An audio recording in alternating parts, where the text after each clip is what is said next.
Hello and welcome to Silverstone for the Dayinsure World RX of Great Britain. Welcome to round 4 of the FIA World Rallycross Championships. And the weather, it has to say, quite un-British-like. I can say that as a Brit. The sun is shining and it is very warm. And you can see behind me, there is an absolute carnival, festival, party atmosphere here at Speed Machine. It's absolutely brilliant to see so many fans. There are still tickets available tomorrow. If you're sitting there at home and want to be part of this, do get your tickets and come along and join us here tomorrow. If you can't make it, don't worry, we're going to have you for qualifying. We'll have every single session live for you, and indeed we have a bumper session coming up as well. We've got Q2 of the World RX, RX2 and the Euro RX, and then Q3 as well of RX2 and Euro RX as well. Loads of racing to come. I'm going to leave you for now in the capable hands of our commentators Andrew Coley and Dan Rook, and I'm going to find a driver to have a chat with. We're going to just sweat in the commentary box. It is now. It's hot at Silverstone, Dan. That's a phrase I wasn't sure we'd be saying. Yeah, I know. I mean, I was kind of hoping for a little dab of rain just to keep it cool. We've got the cover over the top of us, but... we don't mind. Kevin Hansen was telling me earlier he doesn't really like the wet. He says it makes the drivers look bad because they make too many mistakes. This place is like an ice rink in the wet. There is a chance of some rain tomorrow, which would mix things up nicely. Yeah, exactly. And, of course, everyone's car handles differently in wet and dry conditions. We know maybe the Peugeot struggle a little bit. We saw them struggling a little bit in the wet in Spa, so maybe it would mix things up if we had a bit of weather change. Well, if you missed the first session earlier on today, you can take a look back at Q1. So here is what happened when we went racing this morning. So this was the first race of the day. Mark Higgins in this, the British Rallycross champion, getting a bit of an impact on the way down to turn 1 from Sabo. Scheider having a look around the outside. Higgins had got the whole shot on the run down to the second corner, but then he ran wide at the hairpin. Sabo got up the inside. Nicely done in the Audi, and that was enough for Christian to hold on and take the race win. Race 2, this one for a random draw was a hell of a fight. Kevin Hansen down around the outside and Timmy Hansen and Andreas backward in the first corner. Over the jump, then Timmy following his brother up. But the hairpin, you could see, was just getting held up. So Timmy decided to joke up, leaving Kevin out front. He then put in a couple of cracking laps and managed to come out in front of both his brother and Andreas. Johnny Weeman in for Nicholas Gronholm this weekend. Ollie Bennett battling his way up into P2. Bennett, unfortunately, collected Weeman twice, once on the brakes here and here on board. And the stewards, in fact, have decided to give him a reprimand for that. Now, that's actually a bit of a result, because at the minute he's sitting inside the semi-finals, and he'd far rather have a reprimand than a time penalty. Weeman coming out from the Joker lap, getting passed by Guillaume de Ridder, who took race 3. Timozyanov got the whole shot on the run down to the first corner. The Russian, who won last time out, then ran slightly wide, letting Liam Doran get up underneath him. It was tight at the merge here as they went into turn 2. Balmanis into the barriers, had to reverse the car out of that one. Timmer picking him up, I'm afraid, on the way in, trying to shut the door on the cars behind him. Markland on a bit of a flyer. He made one mistake at the end of the run, which was this. And that cost him maybe a second, maybe 2. Markland had been very fast in pre-practice. Could he have taken the session from Timmy Hansen? On this occasion, he wasn't able to. He ended up P4, as you can see here. So Timmy Hansen taking it from Kevin Hansen. Kevin leads the World Championship. Timmy is in P2. Peugeot looking pretty dominant here with Hansen MJP. Andreas Backward is in 3rd. Anton Markland 4th. Gulan Shisra in 5th. So both the Renault Megans up in the top 5. Fantastic for GCKRX. Liam Doran in 6th, the top British driver. Sabo is 7th. Guillaume de Ridder with that great run in Q1 is 8th. Weeman and Timozyanov, the Hyundai teammates from Gronholm RX, are 9th and 10th. Bennett, look, is in 11th place. That's what I mean about him being glad he didn't get a time penalty. A reprimand is less of a problem unless he picks him up through the course of the season. Yanni Parsonen in P12 in the second start machine, but there is a list of drivers underneath it. Cyril Raymond, Mark Higgins, Yanis Balmanis and Timo Scheider, who can all do better than that and will want to in Q2. So Dan, those guys who are at the bottom of the screen, that's right. There's our little commentary box. Look, how you doing? There we are, a little wave for you. Marvellous, thank you. So those guys who are at the bottom, I say we've got 4 very quick drivers who had an unusually not very good Q1. If I was at the tail end of the top 12, I'd be thinking I need another good run to put yourself somewhere safe overnight. Yeah, we're going to see those guys down at the bottom going on a big charge here. Of course, the The grids are flipped for this one, so fastest going first and the slow guys going last. So maybe they'll benefit from a faster track as well, those of them at the bottom. So we could see them really moving up the time. Well, all to play for. Of course, we've got RX2, EuroRX and WorldRX as well. But Dan mentioned the fastest guys are going first. And the fastest guy from Q1 was Timmy Hansen. He's with Laura now. Thank you very much, Andrew. Yeah, here with Timmy. Yeah, flip grid. Did you know about that? You're going fastest first. All right, yeah. It's pretty much the same job, but, you know, it's just the condition between the races. So still what I have to do is the same. And I'm up against the 4 other quickest guys. So it's going to be tough as always. And talk me through Q1. You just took it from your own brother over the line. Yeah, it was a great race, actually. I had a good launch, and I thought I had it on the inside. But Kevin braked so late, but he still managed to get to the apex, and he just got me there. I was like, yeah, good job. Is it nice to see your brother doing a move like that, even if it is on you? Yeah, you know, sometimes you have to accept being overtaken. That's the only way we can have like good racing. So sometimes I make a move and it's nice, and sometimes you get overtaken and it's nice. So like the fight with Timur in Spa, like, okay, he did well, yeah. So it's like, you know, a game of chess. But then the rest of the run was really good. I was really close to Kevin when I was following him. And then Backer just on my bumper when I exited the Joker, but managed to get a small gap, and then I put in a very, very good last lap, and that was just enough to pass Kevin. And what are you expecting from Q2?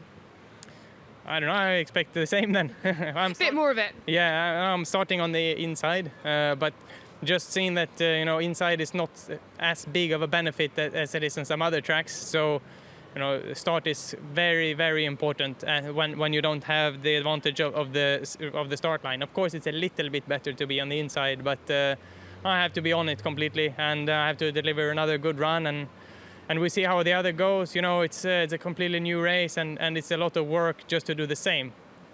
Absolutely. Consistency is key, but we know you can be consistent from that clean sweep, of course, in Barcelona. Sitting TQ for now. Timmy Hansen here ready and raring to go. First up, though, we have our RX2 races with Andrew and Dan.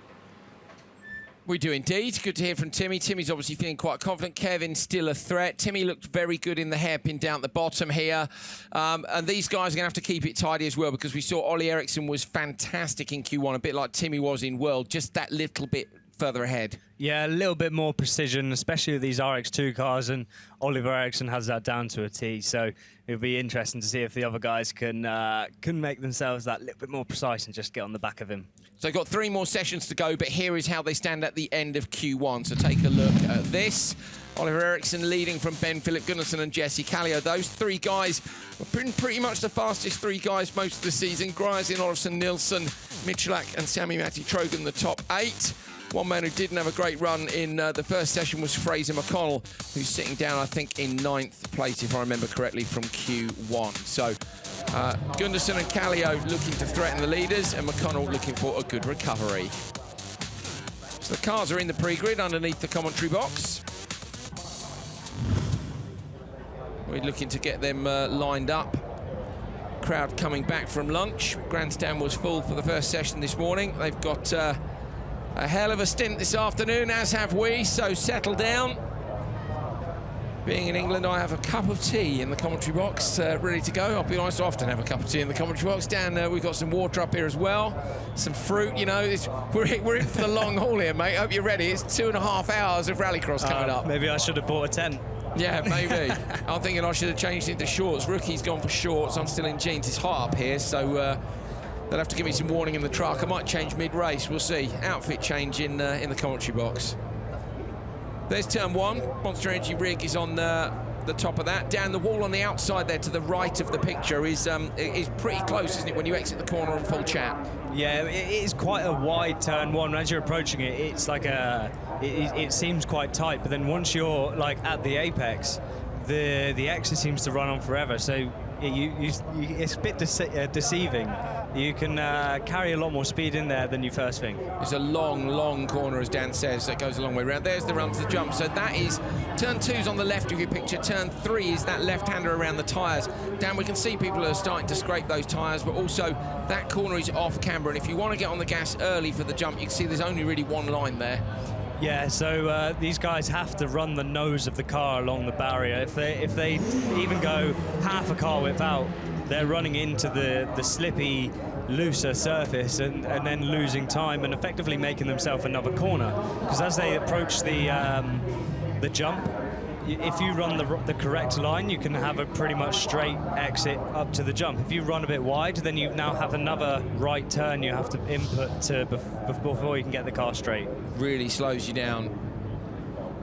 Marshals are ready to release the cars. I think we are as well.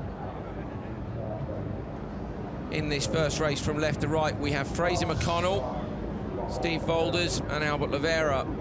So Fraser made a big impact with that round the outside pass in Spain.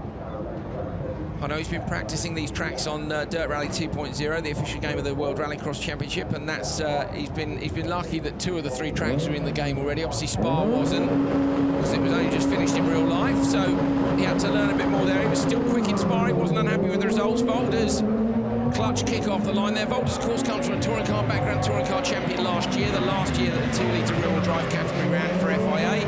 Albert Oliveira having a look up the inside. Albert could maybe do this in turn 2. Has to anchor up, decides not to take Steve Volders out. So McConnell's got what he needs, which is a good start. Where's he going to find the pace now, Dan? He made a couple of mistakes in that first run. I think the key to this track is all about the tidiness and not too much sideways. There's so many corners that you switch back on yourself. For example, here at the hairpin, where they go big hairpin right, but they have to tuck the car in really tight, and then a left and then a right again. So keeping the car as straight as possible through there, it just makes up tenths of a second on each turn. Just small inputs, isn't it? But we saw from some of our onboards with Supercar, there are a lot of small inputs to make the car do what you want to do. It's not like when you're running a tarmac race and it's just one smooth input. Even if the car isn't moving around a lot, you could have made 10 small inputs on the loose. Yeah, and it's not just steering wheel inputs as well. There's a lot of the guys have to use left foot braking to there's Oliveira there getting a little bit on the loose and getting a little bit sideways there. You can see what difference it makes going offline. But as I was saying, you have to use left foot braking as well in some of these cars, which really helps stabilize it. It keeps the diffs locked as you want to also maybe scrub off a little bit of speed. So it basically squats the car down a little bit as well. It just finds you that little bit of extra traction that you're going to need to get through the technical sections. So the other guys were right on the back of McConnell. I have to say that's a much better second lap from Fraser. Team Fraser here in force this weekend. I've seen his dad and his sister already, had a nice chat with them. Big support for Fraser with all the Jamaicans in Britain. He's been on his social media saying, come to Silverstone, come and support me. And with a flag colour scheme like that on the car, it's not hard to support, is it? It's great. No, it's so great to see him here. Another nationality joining the RX2 field, and he's really making a name for himself.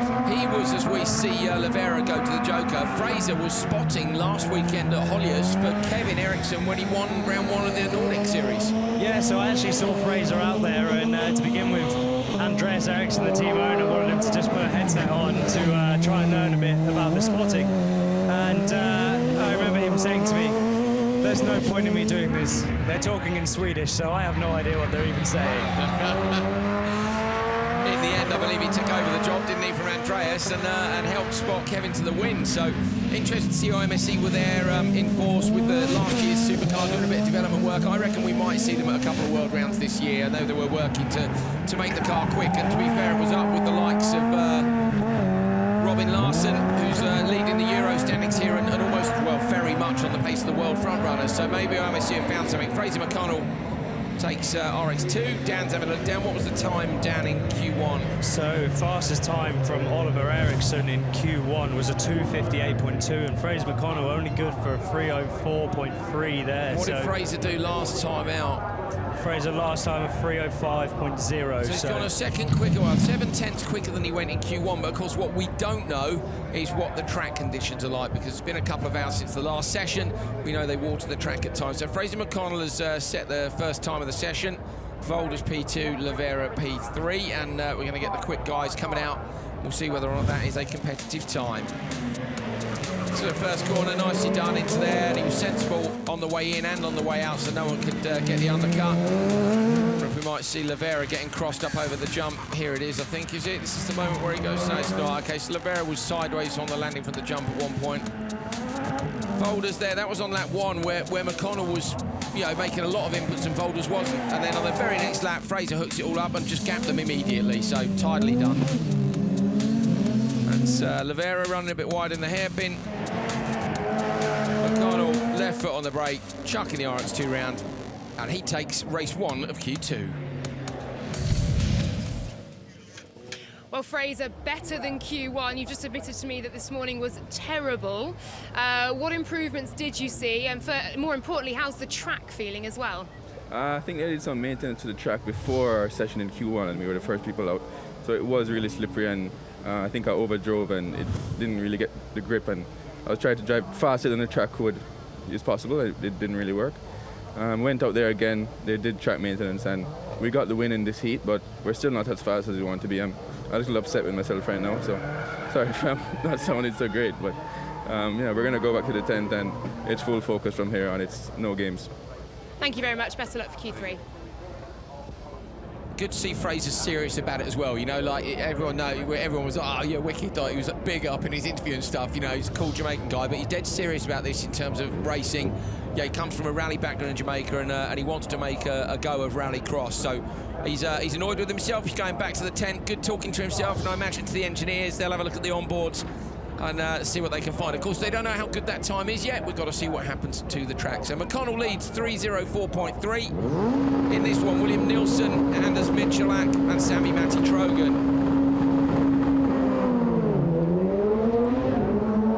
Down towards turn 1, Nilsson on the inside, but the others are both wise to that look, so Nilsson's got to keep it tidy here. No, that's very well done. No one's going to get underneath him from there.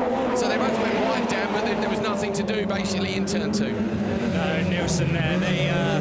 Those guys were just waiting for Nilsson to maybe just outbrake himself, make a mistake and run wide, but he didn't have such a problem and able to keep himself clear out front and start to pull a gap now already.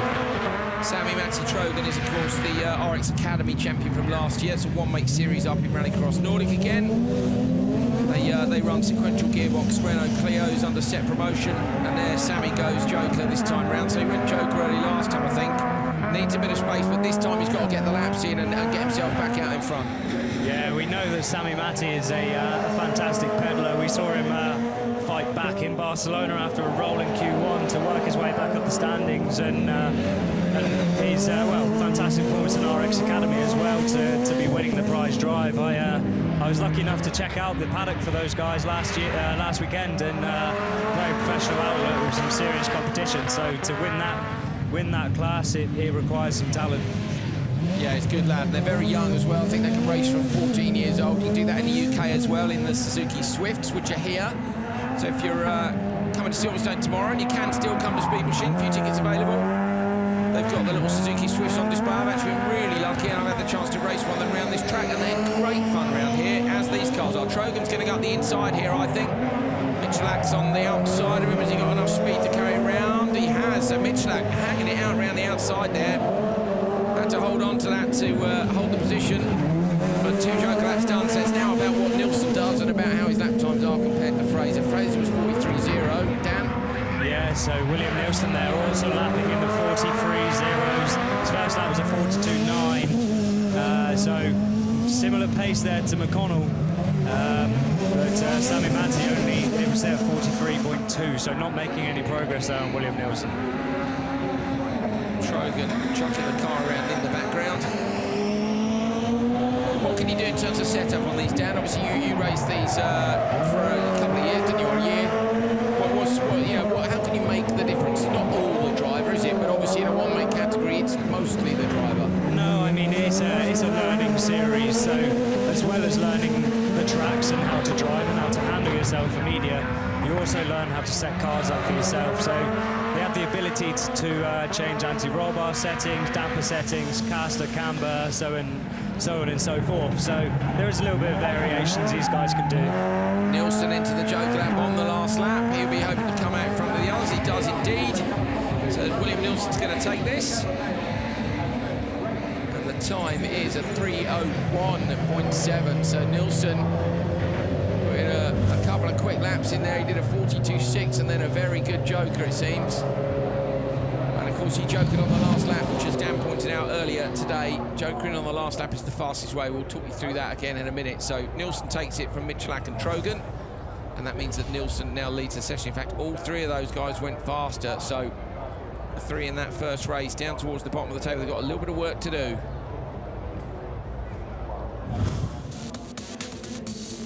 Nilsson getting the whole shot and getting away, and Dan, good run. Explain to people again why it's important to do the joker on the last lap if you can. So if you joker on the last lap, your exit speed is excuse me, your exit speed for the joker is slower, so you don't lose out on that extra part of the straight after the finish line. So because your finish line is partway down the main start straight, you don't lose out on those couple miles an hour through the race from not having to carry the speed down to turn one. It's a long old run from the last corner to the first corner. Nilsson did the best job. He took the joker on the last lap and he leads Q2. Well, a fast, clean race, a good time for you as well, sitting top as things stand, but obviously faster race to come. How would you rate your performance there? It felt pretty confident. I think I can push a little bit more on lap times, but it was a clean race and I felt quite confident. So let's see what the other guys would race in the third heat, but it feels good. We'll see. Good luck for Q3. Thank you. Thank you. So Will thinks it's a good time. Sound issues there, so apologies for that. We will send somebody down there immediately to fix it. Maybe we'll make Laura fix it. We'll get the old screwdrivers out, get cracking. I'm sure we'll have that fixed in no time, guys. So apologies about that. Live TV and a lot of it for you today as well. Hope you're enjoying it at home. Get in touch on social media, #WorldRX, and let us know what you're thinking about the racing. Who do you think is going to win? At the minute, Oliver Eriksson thinks he's going to win. He's on the inside. Gundersen is next to him, and then Kallio. Those three have been the pace setters. Who's going to get the best start? Very even between them. Look, Kallio dropping back slightly. Eriksson, though, look, with a perfect run down to turn one. Just seems to edge it. Kallio drops in behind, and a roll over in the background. Olufsen has gone over. The wheel is hanging off that. We might continue the race because the car's at the side of the road. So Olufsen has binned it in turn one. There was contact. Kallio dropped in and cut back. Go on, Olufsen, yes! Good lad. He's not going to get that anywhere, but everybody loves it when somebody rolls and carries on. Get that man a medal. Definitely gold meds for Olufsen. Eriksson leading Kallio and Gundersen. So yeah, Kallio made the cutback, didn't he? I didn't quite see what happened behind that. Dan, we saw one car ride up, and now we see going into the joker. Gundersen's gone in. Yeah, I mean, I'm just not sure what happened at the start there. I'm going to have to see the replay, but leaving also Oliver Eriksson with damage to the back of his car. You can see the back left corner of the car is out of position. Hopefully it won't affect him too much, not too much damage to the tyre either, but he's not shaking Kallio off like we saw him do earlier. He's not. Kallio right with him. Of course, that will be acting like a bit of an air brake. Not significantly, will it? It won't be slowing him down too much, but it all has an effect.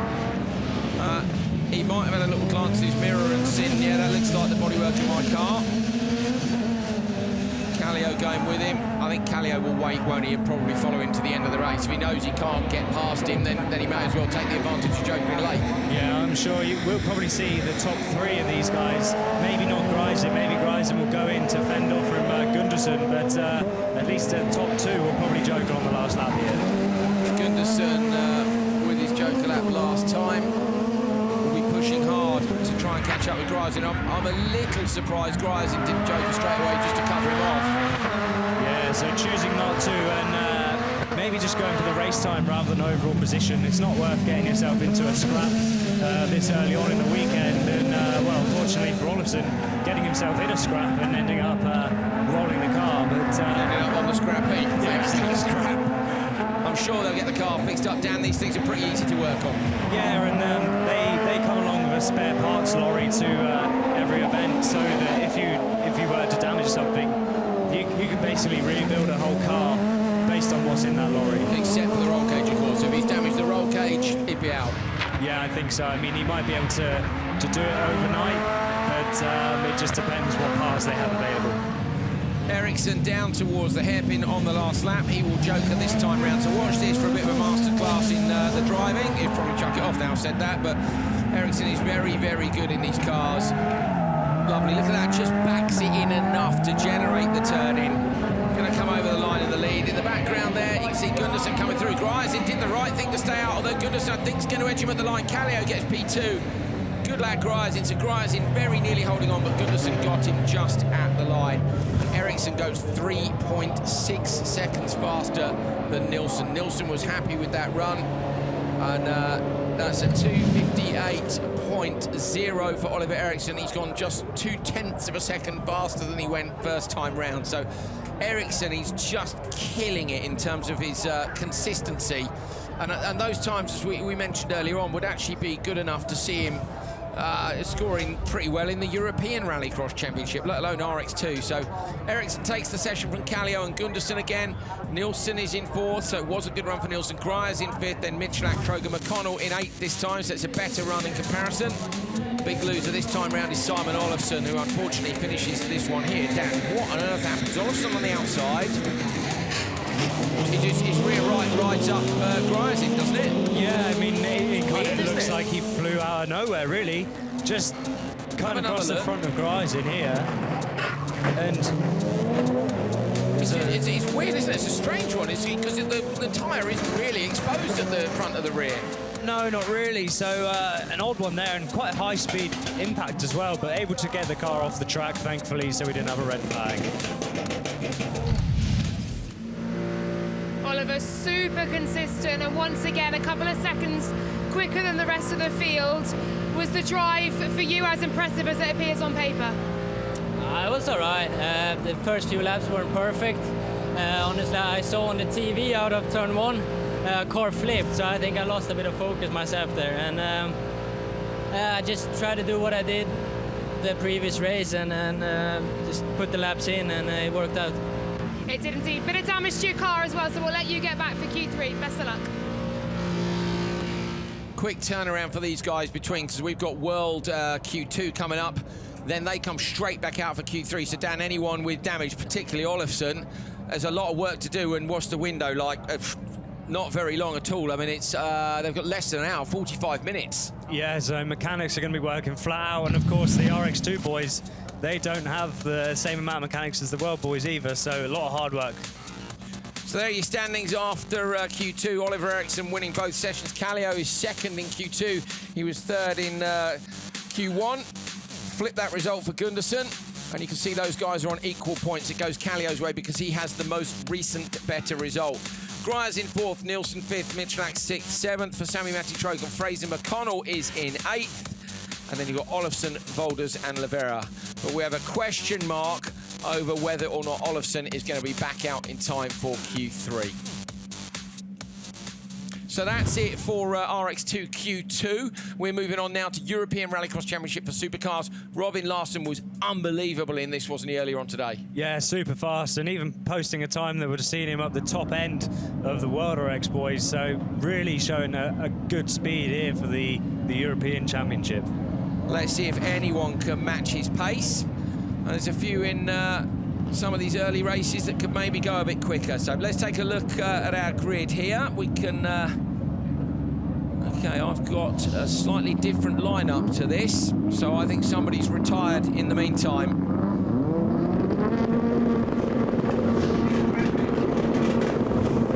So we've got 4 cars on timing there, but 5 on the grid. On the inside, I know is Pontus Tiedemann, who's going to get the whole shot in the Beetle. Nicely done.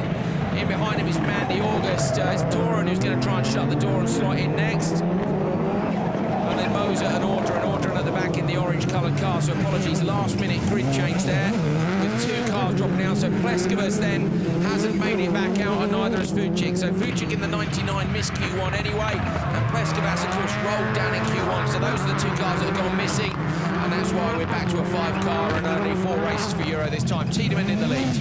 Yeah, so unfortunately there, those 2 guys not able to get back out. Maybe damage to the roll cage for Pleskavas, but yeah, it gives us now a 5-car race.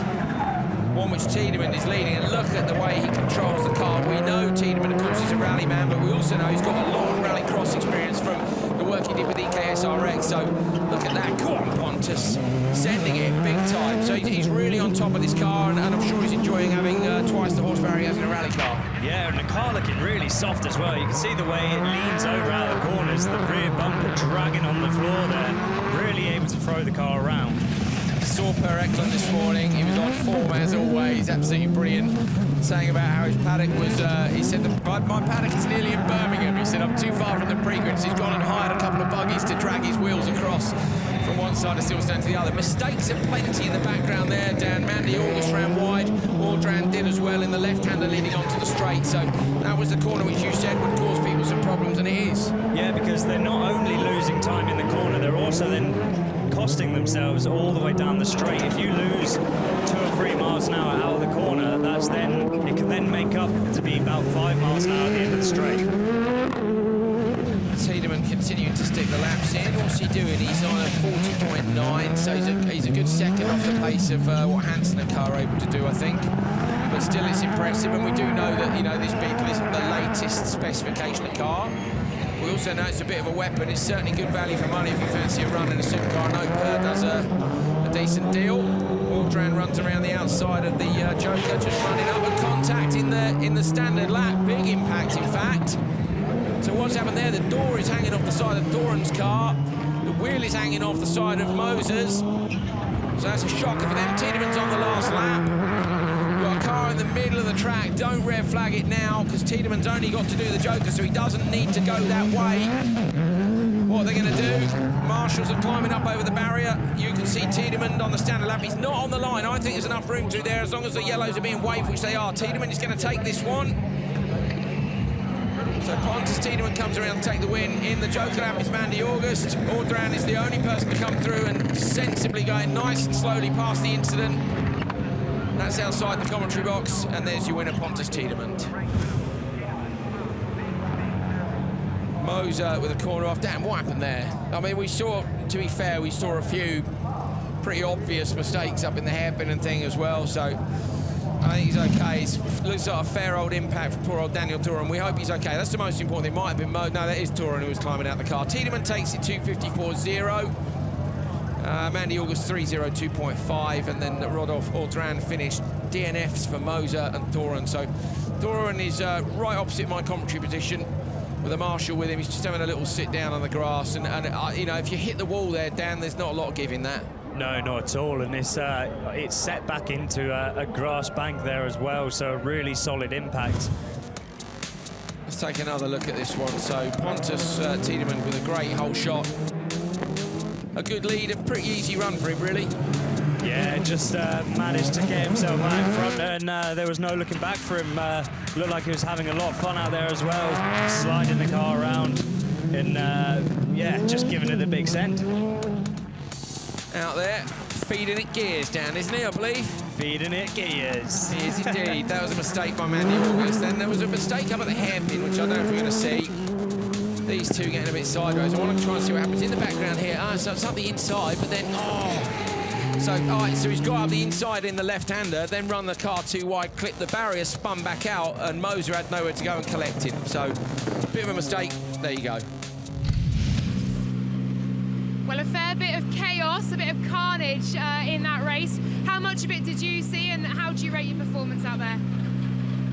I was just in the front, so I did not see so much, but a bit tricky, so I really enjoyed to be here. And I mean, with Per Eklund and Tommy Kristoffersson, it's such a big legend, so I just enjoyed to be here with them. And we have some work to do with the car, but I think we will improve a bit. What specifically will you improve for Q3? It's quite good grip in the track, so I think we need to start to work on to adjust the car for this. And how much does the track suit you as well? Sorry? How much does the track suit you? For sure, I like more when it's fast and flowing, but I think it's quite okay. Best of luck for Q3. Thank you. Thank you. It's more than quite okay. Pontus has just done a time that would have seen him where in the first session? So just looking at it, would have put him in P3 in Q1. So, pow, that is a decent run, isn't it? That's quite okay if you're Scandinavian. I think P3 is very okay. Yeah, of course, we were getting too caught up in all the other action there to realise the speed that he was actually going. Yeah, he was flying. The car did look good. It did look good. Now, just outside the window here, we can hear they've all switched their engines off, and I can see Thoron's car is... oh, look at that helmet. Look at that. Skull livery going on there on the back of that. I like that. Good lad. Whose is that, Dan? I'm trying to look down to see whose that is. From which we're trying to look at the reverse. Oh, is that Moser? I think is that Moser's car out on the circuit still, potentially? Yes, it is. Yeah. So it's Moser's car. Moser, you have a good lid. Well done. Attila Moser waiting to be recovered on the circuit. That's the pre-grid. There you can see the grandstand. I went and saw some of the Latvians at lunchtime. They're regulars, the guys, the main flag crew. They've got the Latvian flag up with a little Union Jack underneath it, and then I think they said they've got a Lithuanian flag up this weekend as well. Nice to see. So there's the car of Thoron. So Thoron, I think, Dan, he clipped the rear right when he ran the car a bit wide, and then that's fired the front right in. Yeah, I mean, it kind of almost looked like he went in side on, didn't it? So he went straight in on the door there. And it was a fairly sudden stop. He just spat him back out and then collected by Moser as well there. So it wouldn't have been a nice impact. He looked, when he come out of the car, he looked to be a bit winded there, struggling to catch his breath. And you can see how the commentary position now, he's waving to the crowd and jumping in the back of the ambulance, but he is okay. So there's the car being forklifted off to the back of the pre-grid. So the medical crew's down there at the minute, and also we've got... there's nothing wrong. I say there's nothing wrong. He's going to have a checkup, and that's exactly the right thing to do. But he walked away from the car and climbed over a substantially high tyre barrier to get out. So I'm not too concerned about the condition of Daniel Thoron. We're going to have another look at the crash, in fact. So see what we can see from this. Take a look at these replays. Here we go. Okay, this is it. Yeah, so he's in. Yeah, it's gripped up on the tyre barrier, hasn't it? Do you see? And then Moser just has got nowhere to go, so he gets a second clip just there. And round he goes. Door pulled off. Not a lot you can do. Look, the tyre barriers here, basically, it's tyres with a conveyor belt over the front, which is painted down. So it's roughly what it's made of, isn't it? And the conveyor belt, obviously, is rubber. If you hook a rubber tyre up on a rubber conveyor belt... Well, yeah, friction, of course. Rubber meets rubber. You get pulled in. You get pulled in, or in some cases we've seen today, you drive the car up the barrier and you flip yourself over as well.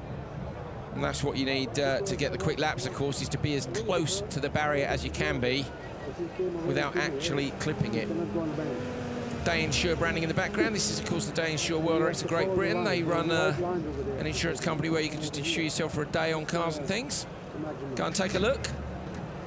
Very handy if you want to borrow one of your friend's cars, something marvellous.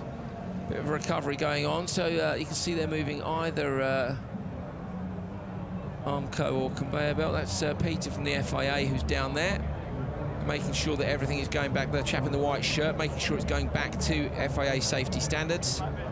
Team of marshals and track maintenance there. Moser's car now on the recovery. Jamaican flag on the front of the grandstand. That's some of Fraser's crew.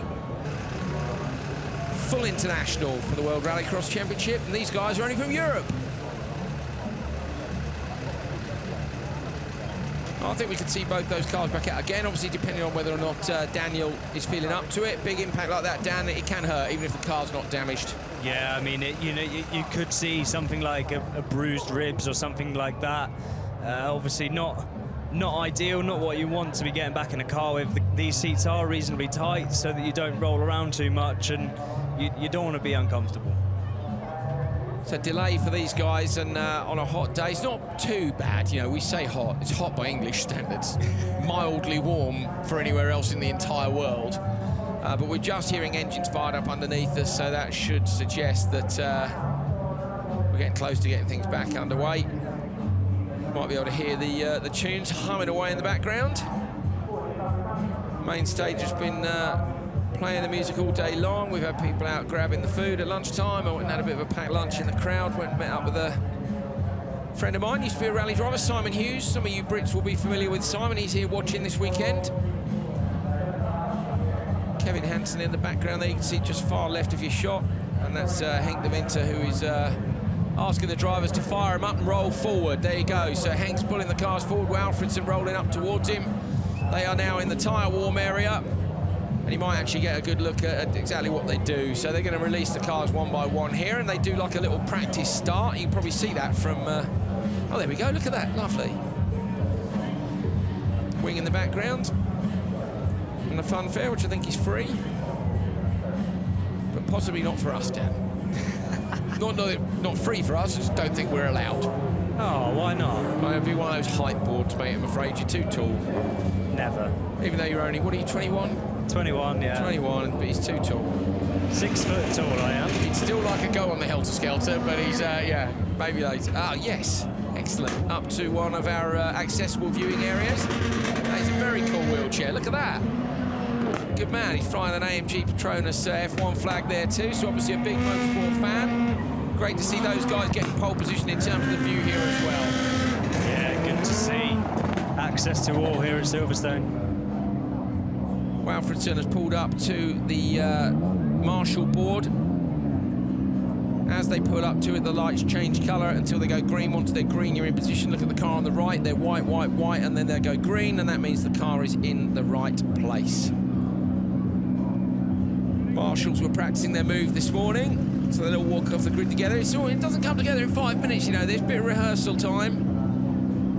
They're off the grid, and the cars will be soon as well. So this one then on the inside, Tamas Karai. Then it's Peter Hedstrom, who was quick in the first one. Walfridsson, Sondre Evjen, and Mikko Ikonen. Ikonen in Netish's European Championship winning car on the outside. Got a great start first time last time, and then bogged at the second start because we had a red flag. We had a roll. Karai is left at the grid. Ikonen's got a good start, but so is Hedstrom on the inside. Sondre Evjen slotting into P3. Evjen gets in the back. Hedstrom spins him round. Oh dear, I think Evjen will probably get a penalty for that, Dan. Yeah, I'm sure we're going to see that one investigated by the stewards. A lot of damage to the front of the car. It wasn't like it was just a light tap. Quite a heavy impact. Sorry, Hedstrom's trying to fire it up. Hopefully he doesn't get stuck up there. He's one of our front runners. Ikonen leading this from Evjen. So that car that Evjen's just damaged the front of, that used to belong to Johan Kristoffersen's team. Yeah, so Tommy Kristoffersen up here in the tower on the radio to Sondre Evjen running the Kristoffersen Motorsport Polo there as he's gone into the Joker. Yeah, Johan messaged me, as he does. Got a weekend off. I know from speaking to Tommy this morning that Johan's been really, really busy with obviously what he's doing with WTCR, with the VW team, doing testing and so on. He's also been testing the R5 rally car. This is our double world champion. If you're new to Rallycross, he's not competing with us this year. Holds pretty much every record in the book. This was one of his old cars. It's chassis number 3, and it was called Iris. So all his cars had a name. Wilma was the very, very successful Volkswagen Polo from Volkswagen Motorsport. Wilma did very well indeed. But Iris was the name of this car, and in fact he didn't end up using it. They ended up selling it to Tord Linnerud. So Linnerud bought the car off them, and so he thinks Tord may have named it, what Johan said, a fancy Norwegian name. So Tord, if you're watching, can you send us a message? We want to know what you called the car. It was called Iris when it left Kristoffersen Motorsport. Evjen's in it now, but unfortunately, I say he did have a little bit of contact in turn 1 with Hedstrom. So Hedstrom is still circulating, as you can see from the timing screens, as is Karai. They are a long way back. What sort of lap times is Ikonen doing, Dan? So Ikonen is clocked in on the last lap of a 41.4, but Tiedemann in the first run of races got a 40.9 as his fastest lap, so half a second there. Ikonen's run wide of the hairpin, gone fully off the track, and then trying to get himself back in, and would have lost him a lot of time there. Let's see what his lap time is. He crosses the time screen of 42.5 compared to his lap before is a 41.4, so dropping 1.1 second on that lap time. So Ikonen, the only man, well, Hedstrom's yet to Joker, but he's way out the back at the minute. Hedstrom Joker is 3.6 back. We did see that bit of contact in turn 1, and unfortunately, I think because we would say that Evjen had driven through Hedstrom, in that when Hedstrom was half spun, Evjen didn't then try to drive around the back of him. He drove through where he was sitting, he was spanning around fully, and I think the stewards will frown there. I could be wrong, they might just go reprimand, which is what they've done to Ollie Bennett for his issue in his first session. So Evjen takes it from Ikonen. So it's a good result for Evjen, taking a heat race win in Supercar European Supercar debut. But as I say, I don't know whether or not the stewards will have a look. We need to see. Good time as well, 2:55.6. It's only a little way off the time of Tiedemann. Just two cars still circulating. Peter Hedstrom is at the far end of the circuit with smoke pouring off the back of the car. Wonder if we can pick that up. He's coming around the last 2 corners now. There it is. So a problem for Hedstrom anyway. And that, Dan, is not tyre smoke. No, it's too much coming out. You can see it pouring out the exhaust there. So engine problems, I think, there for Peter Hedstrom. Desperately going to try and make it round. But unfortunately, of course, if this was another event, he might have until tomorrow to get that sorted or even changed, but he hasn't. He's got about 45 minutes to get that fixed, so it's still circulating. I personally would be surprised if we see that in Q3, but you know, it could be something small, Dan. Yeah, I mean, Evjen takes it from Ikonen, Walfridson, Karai and Hedstrom. I think Ikonen could have done it maybe without that mistake at the hairpin. And Evjen, I'm afraid, might get a penalty for tapping Hedstrom. Maybe he'll tell Laura what happened in turn 1 from his point of view. But at the minute, Sondre Evjen has still done a great job and has taken 2nd place in Q2 with 1 race to go. So I wonder what Sondre will say about that first corner incident. Well done. A win here in Q2 in your race. Talk me through what happened on turn 1 there with Hedstrom. I don't know, I think he just caught the tires on the inside, I think. I'm not sure, and then I wasn't able to get around him, so not intentional at least. And how was the rest of your drive? Obviously, you're here as winner, so a solid start here for you in your Euro debut. Yeah, we're struggling a bit with some of the corners here. I haven't had a test yet in dry conditions this year, so a new car and everything, but we're learning all the way, and with Johan and Tommy Kristoffersen helping out, it's always good. Thank you very much. Well done. Yeah, you don't get much better than Johan Kristoffersen and Tommy Kristoffersen giving you advice about rallycross steering. You say, Tommy here, Dan, yeah, all that experience. He says he thinks Peter hit the barrier. He didn't, unfortunately, did he? Sondre hit Peter and then hit him again, I think. No, I mean, it looked like Peter got on the bar there and tried to rotate the car and go to the inside line, which obviously slowed him down mid-corner. And then Sondre kind of had nowhere to go. It's not intentional, is it? No. No, he kind of had nowhere to go, but then again, he could have maybe after first impact tried to steer away from it. But unfortunately there, a bit of a tangle, but no problem for Evjen as he goes on and takes the win. One last race to go. As you can see, the drivers for the World Rallycross Championship pulling into the pre-grid area. We have another run for Euros. And this one features Robin Larsen on the inside. So you've got Larsen, Rennie Munich, JB de Borg, Thomas Brinterson and Andrea de Borg. So expect fireworks in this. These are the quick guys. Larsen dominant in that first session. Can he get a launch in Ekstrom's old Audi? Yes, he can. So great start on the inside, but a good start outside by Andrea de Borg. It comes straight across his brother's front bumper on the bar, trying to go around the outside. Go on, Andrea, good lad. Going to end up P3, but still good to see that. Andrea goes, JB goes to look up the inside. Andrea gets up the inside. Now JB's going to go with him. Munich's been completely shoved wide, and that off-camera corner with the dirt on the outside, he's ditched 4 places, while Larsen is up for checking out. It just goes to show how important it is to keep the car on the racing line, the clear line that you can see there now, because you know, Rennie Munich getting run wide and just completely dropping from 2nd place all the way down to 5th, so not good for him. So Andrea has managed to get past JB again on that one, and JB has gone early joker again. Now we know it's not the fastest, but if he feels like he's quicker down, he's got to get out of traffic. It worked out for him in Q1. He's going to be hoping it will work out in Q2. Yeah, and I'm sure he's got more pace than we saw from him in Q1 because his lap times were there, but unfortunately being held up by other people around him. So getting himself out of the traffic now, and he's in with the faster boys, so maybe not going to be held up so much in this run, but he's already got chunked to the back of Brinson. Brinson and Munich racing together. Larsen just completely unchallenged at the front at the moment. Off to the right and into the joker lap for Brinson.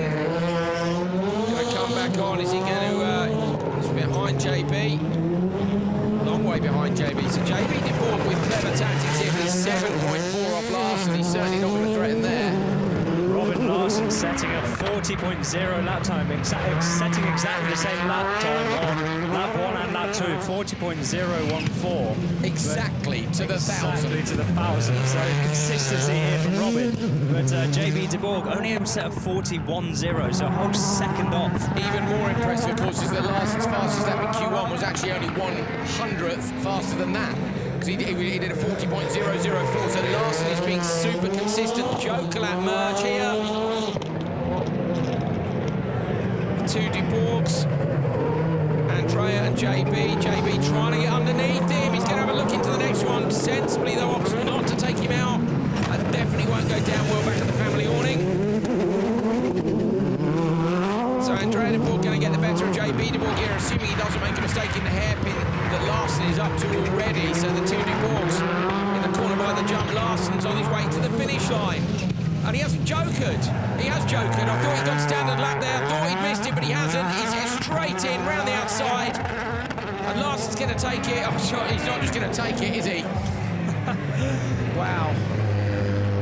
4 seconds and 100th, just for good measure. He's gone 4 seconds quicker again. So he was he's 2.7 quicker than Munich in the first session.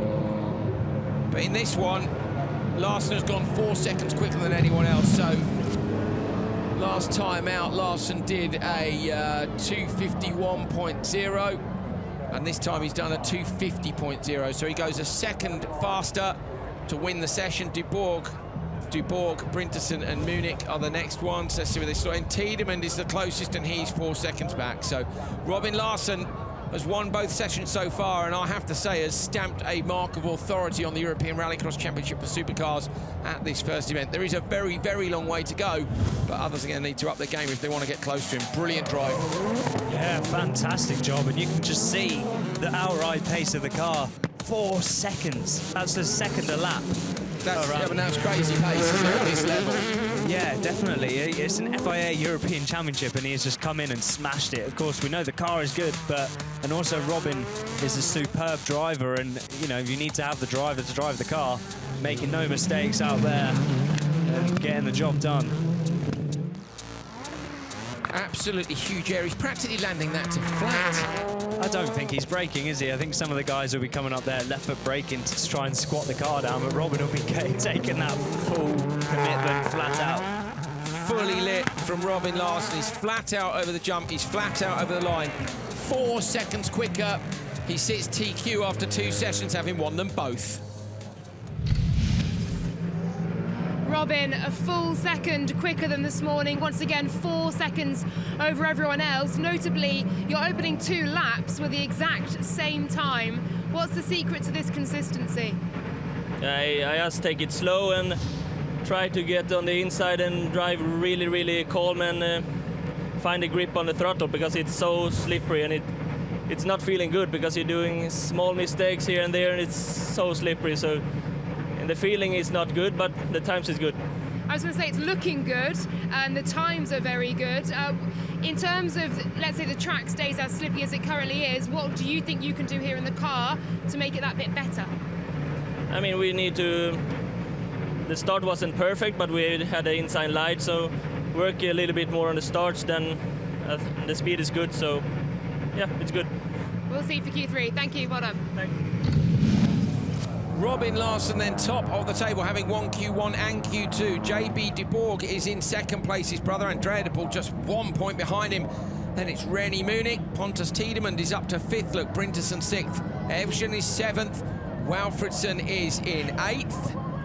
Then it's Mikko Iken and Tamas Karai, Hedström, Mandy August as the top 12. Everybody underneath that looking, and we've got up on our screen Supercar Q2, number 8 and number 69, contact under investigation. And that is Sondre Evgen and Peter Hedström. Well, the Monster Energy girls are down on the grid, and that means that it is time for World RX. We've got Q2 coming up for you. Race 1 is on the line, and remember, the grids were flipped, so it's fastest first, and this one's going to include the backer of Blue's favourite. Andreas Backer is smack in the middle of the grid. Let's have a look at the lineup for the first race of Q2 World RX.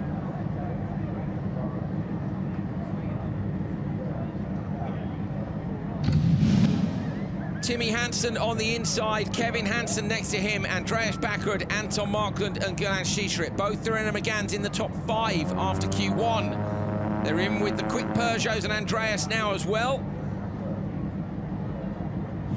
Markland was on for a stormer and just ran ever so slightly wide, I think, in the hairpin.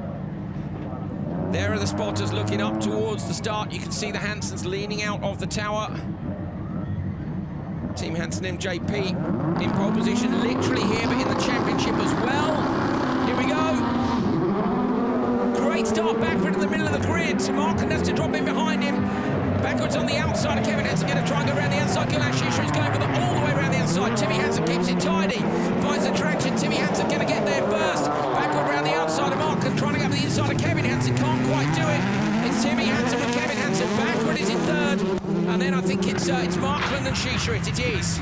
Timmy Hansen there not getting the best of starts, actually. Kevin getting away in front of him, but Timmy really late on the brakes and just stamping his ground, proving that he's the one on the inside and that no one is going to get past him. He did what he was doing at the hairpin in Barcelona, Dan, and we've seen him do it in a lot of places. Get the car straight early, keep it tidy, and just get on the gas. Backwards gone Joker 1, but Timmy seems very good at getting the car tight on the exit of a hairpin and firing it forwards. Yeah, he is so patient on the throttle. He's, well, both of the Hansen boys are. So there's a bit of smoke out the back of Andreas' car there as he comes down the straight.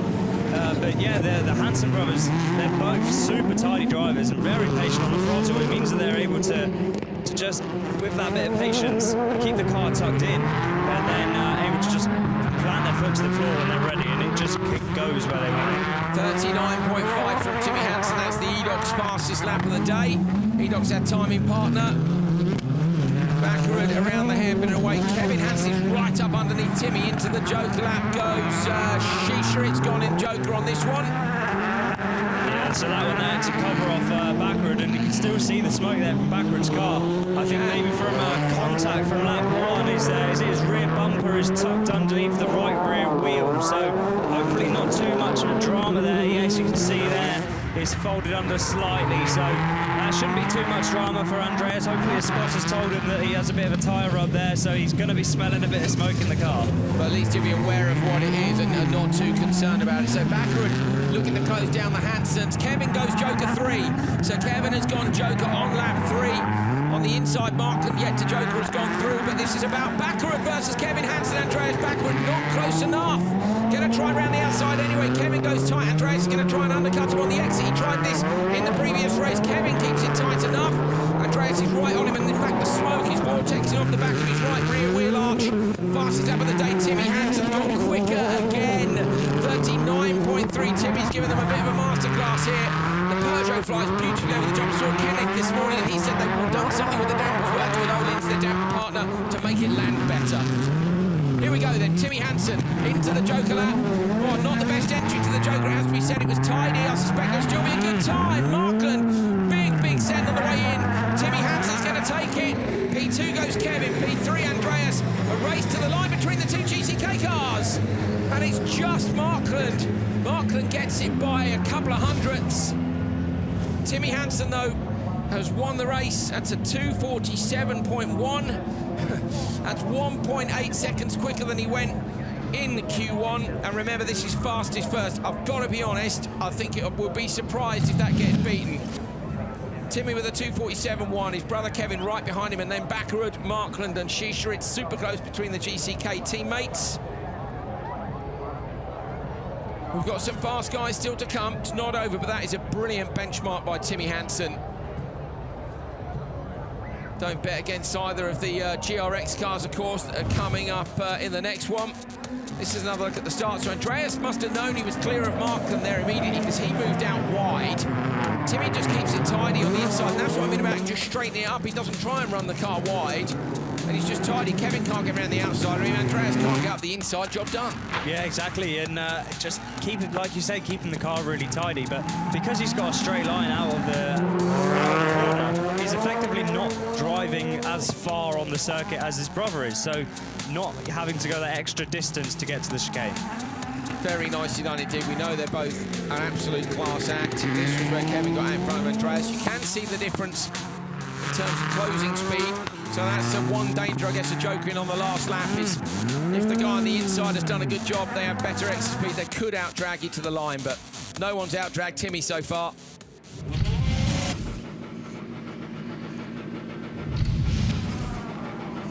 Timmy, 1.8 seconds quicker than this morning. Andrew Coley in commentary said he doesn't think that will be beaten this afternoon, obviously with the faster drivers going first.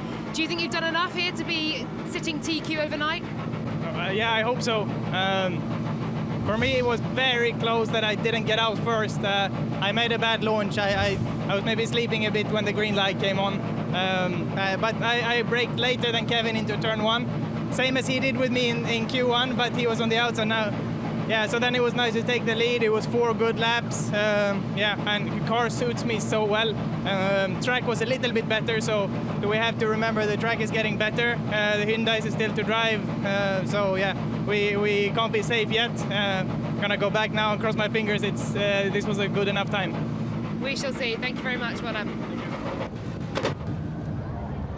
There's Tymosyanov. Can he deny Timmy? I have to say the GRX cars looked good, but not great in the previous session, Dan. Yeah, not quite the same sort of form as we saw them on in Spa. Look, riding on board with Joni Weeman there, having a look around, tightening the belts once again. Eyes wide open. The adrenaline's going to start to be pumping through his body now. Just inside his teammate and team leader, Tymosyanov. Tymosyanov is 3rd in the driver's standings at the minute. There's Liam Doran racing at home. Those safety nets which need for this year down the side of the seat. Liam getting ready to head down towards turn 1. He'd love a brilliant result here in the UK. We want to see some Brits in the semis. We've got 2 in there at the minute. We've got 3 here competing. Let's have a look at the lineup for race 2, Q2. Doran on the inside, Sabo next to him in another EKS Audi. Guillaume de Ridder, Joni Weeman and Tymosyanov. So Timmer got an incredible start in the last one. Timmer's engine note sounds different to me. I asked Jussi Pinamaki, is that a new engine? And he just sort of laughed at me and said, oh, maybe he's got his foot to the floor. I know Jussi, and I know a game face when I see one. So maybe some more development on a car which was already good. Timmer is fully fired up for this. Weeman knows it's another great opportunity while Niklas continues to recover. Very even start. Timmer had to kick the clutch. De Ridder goes backwards. Doran's up the inside of Sabo on the run down. Sabo maybe slightly edgy. Liam's later on the brakes into the apex of turn 1. Weeman trying to go around the outside. Timmer up the inside. Tymosyanov up the inside of Sabo. He's in the back of him, but not quite. His teammate Weeman's going to go around the outside of him. De Ridder's up the inside of Timmer. Timmer's wheel arch hanging off too, so the Russian driver, the winner in Spa, is knocked way back down to 5th and has lost a ton of time in turn 3. Yeah, you couldn't even see him in shot there, so maybe being pushed out by De Ridder onto the loose section there. We'd rather more with Weeman. Weeman down into the hairpin on the bar, turns it in behind Sabo. Will he go joker early or will he stay out? He goes joker early. Weeman into the joker, sets it up, doesn't want to get on the dirt too much, gets it nicely rotated. Tymosyanov's gone with him. Someone's in the wall. Who's in the wall? It's Doran. Liam Doran was in the wall on the inside for some reason, or he looked like he was. Yeah. He's lost loads of time. What's happened there? I mean, maybe we went a bit too sideways on the left-hander, which then threw him out to the outside on the right. I'm not too sure. I mean, doesn't look like there's any damage to the car. Weeman on the handbrake, down in 2nd gear. A massive jump here. It's just huge. The jump is massive. Doran flies it. De Ridder's up in P2. On board with Liam now. See if we can figure anything out. You can hear the wheels chattering as he locks it on the handbrake, turns the car in, wants to get back on the gas early. Lots of understeer there for Liam, not able to get the rotation of the car, just having to be really patient and just pile the steering on. De Ridder there now running wide. So a few problems for these guys with that last couple of corners, not quite able to nail it. Liam's wide in the hairpin too, so Liam Doran with a few issues in this one. De Ridder and Sabo in front of him, but this is about Weeman really versus Sabo for me in terms of pace. On board with Doran now, up and over the jump. Wait, it's a big old flight, I can tell you, going over that jump at that speed. Absolutely fantastic. You're waiting for the ground to come back up underneath you. Weeman is up underneath Doran. He's going to want Doran out of the way, definitely. Where's Liam going to go? Does he go joker or not? He doesn't, and that's not what Weeman needs. He's unsighted by the dirt now. He's got way better traction than Liam. Weeman is right underneath Doran. He's going to want to look up the inside. He won't do anything stupid because Weeman's on for a good time. Fastest lap of the day, Sabo. 39.3. Sabo's gone quicker than Hansen. This is not going to go the way of the Hansens all weekend then. It looks like the Audi's got the pace in it. Doran and Backer have got to hook it up like Sabo has been. And Weeman still chasing Sabo down. done enough here. Although, that being said, Weeman only have 39.4 with Sabo's 39.3, so very close. Let's have a look then. Sabo is going to go Joker now. In he goes. You're looking on the inside as Doran releases Weeman. Weeman's on the gas. He's going to try and out-drag Sabo around the outside. He'll have better exit speed. Sabo with a problem on the exit of the Joker. Weeman gets it round the outside of Sabo. Sabo got sideways. Doran's going to get taken to the line as he just holds on from Dorina. Timazyanov gets P2. Weeman takes it, and he's only 1.1 off the back of Timmy Hansen. Now we've got a fight on our hands because that would have been enough to win Q1. Jonny Weeman, 2:48.3. Sabo second. Sabo made a mistake. He could have gone quicker than that. Timazyanov had problems at the start. Liam Doran and Guillaume Dorina, watch where they slot in. Weeman goes in, okay, takes P3 in this one, but that time was enough to win Q1. He's right on Kevin's pace. Sabo, we know, is probably on that pace as well. Dan, this is on. Yeah, it's definitely on. We're not going to see the Peugeots get it all their own way this weekend. Timmy doing a very, very good job of trying to dominate. Slight clutch kick there from Timazyanov off the line. Down at turn one, Sabo goes inside. Liam's got it at that point, runs it a bit wide and holds on down to the next corner. This is Weeman around the outside of Timmer. Timmer here now ends up in that dirt and he's just gone. This is that from the outside. Yeah, so we'll see now Dorina firing out up the inside, and we just saw out a shot there what happened to Timazyanov, but just getting on the loose stuff, and we can see he's already heaps of car lengths back. Did well to come back to third. That was Weeman in the Joker, quite spectacular on the way compared to Timazyanov's line, which was tidy. There's the problem for Doran. Doran was actually up alongside Sabo almost there. I wonder what happened there. Yeah, so here we go, on board, not the same instance, sorry, this is Weeman and Doran. Doran's car moving around a lot through there compared to Weeman's. Yeah, so not the ideal way to be getting around there. He's going to be wanting the car to be facing a bit straighter through there, but yeah, maybe going to be going back and working on the setup a bit for Liam, figure out what happened there and see what he can do for Q3. Jonny, you just stole that one right on the line from Christian Sabo. How aware were you of him coming out of that Joker lap? I knew it's gonna be tight. They told me on the radio, but you know, I have to say I'm really happy. I was feeling really sad after Q1. I didn't feel good in the car, but we made some big changes, and this is how it should have been all day. So good to continue for tomorrow. Specifically, what improvements or changes have you made? We made some changes to the diffs, and it seemed like it's helped a lot. Because these are the diffs that, or the ones I've used was the diffs that Niklas used, and obviously didn't suit me at all. But now we're on track. All to play for Q3. Best of luck. Thank you. So Weeman making reference there to the fact that this weekend he's in Niklas's car. Yeah, last weekend he was in the car that Rainis used in Abu Dhabi, was repaired. We saw it hidden away in a garage being worked on. A lot of damage to it after that big launch. And he did a brilliant job in Spa. Yes, Ollie, he spotted himself on the big screen. Good lad. So he wasn't happy with the car. Much happier this time, and he's there. Don't forget the number of laps he's had compared to Timmy. Yeah, of course, and a new track for him too, so a lot to learn. Here we go then, line up for Q2 race 3. Ollie Bennett on the inside, racing in the UK. Home race for him at the minute, he's 11th. Can he make the semis? Parsonen 12th, Cyril Raymond 13th, and Mark Higgins also looking to make it through to the semis, racing at home. Current British Rallycross champion in the Albertech Racing Peugeot. Now, I don't know if Andy Scott's watching. I know him and Ord, the team owners, are away on a nice holiday. Yeah, I think they're at a rally in Barbados, I believe. This is not on, Andy. You can't go to rallies in Barbados without inviting us to come along. How very dare you? What can Mark do? On the outside of the grid, he can get a great start. That's what he can do. Great start.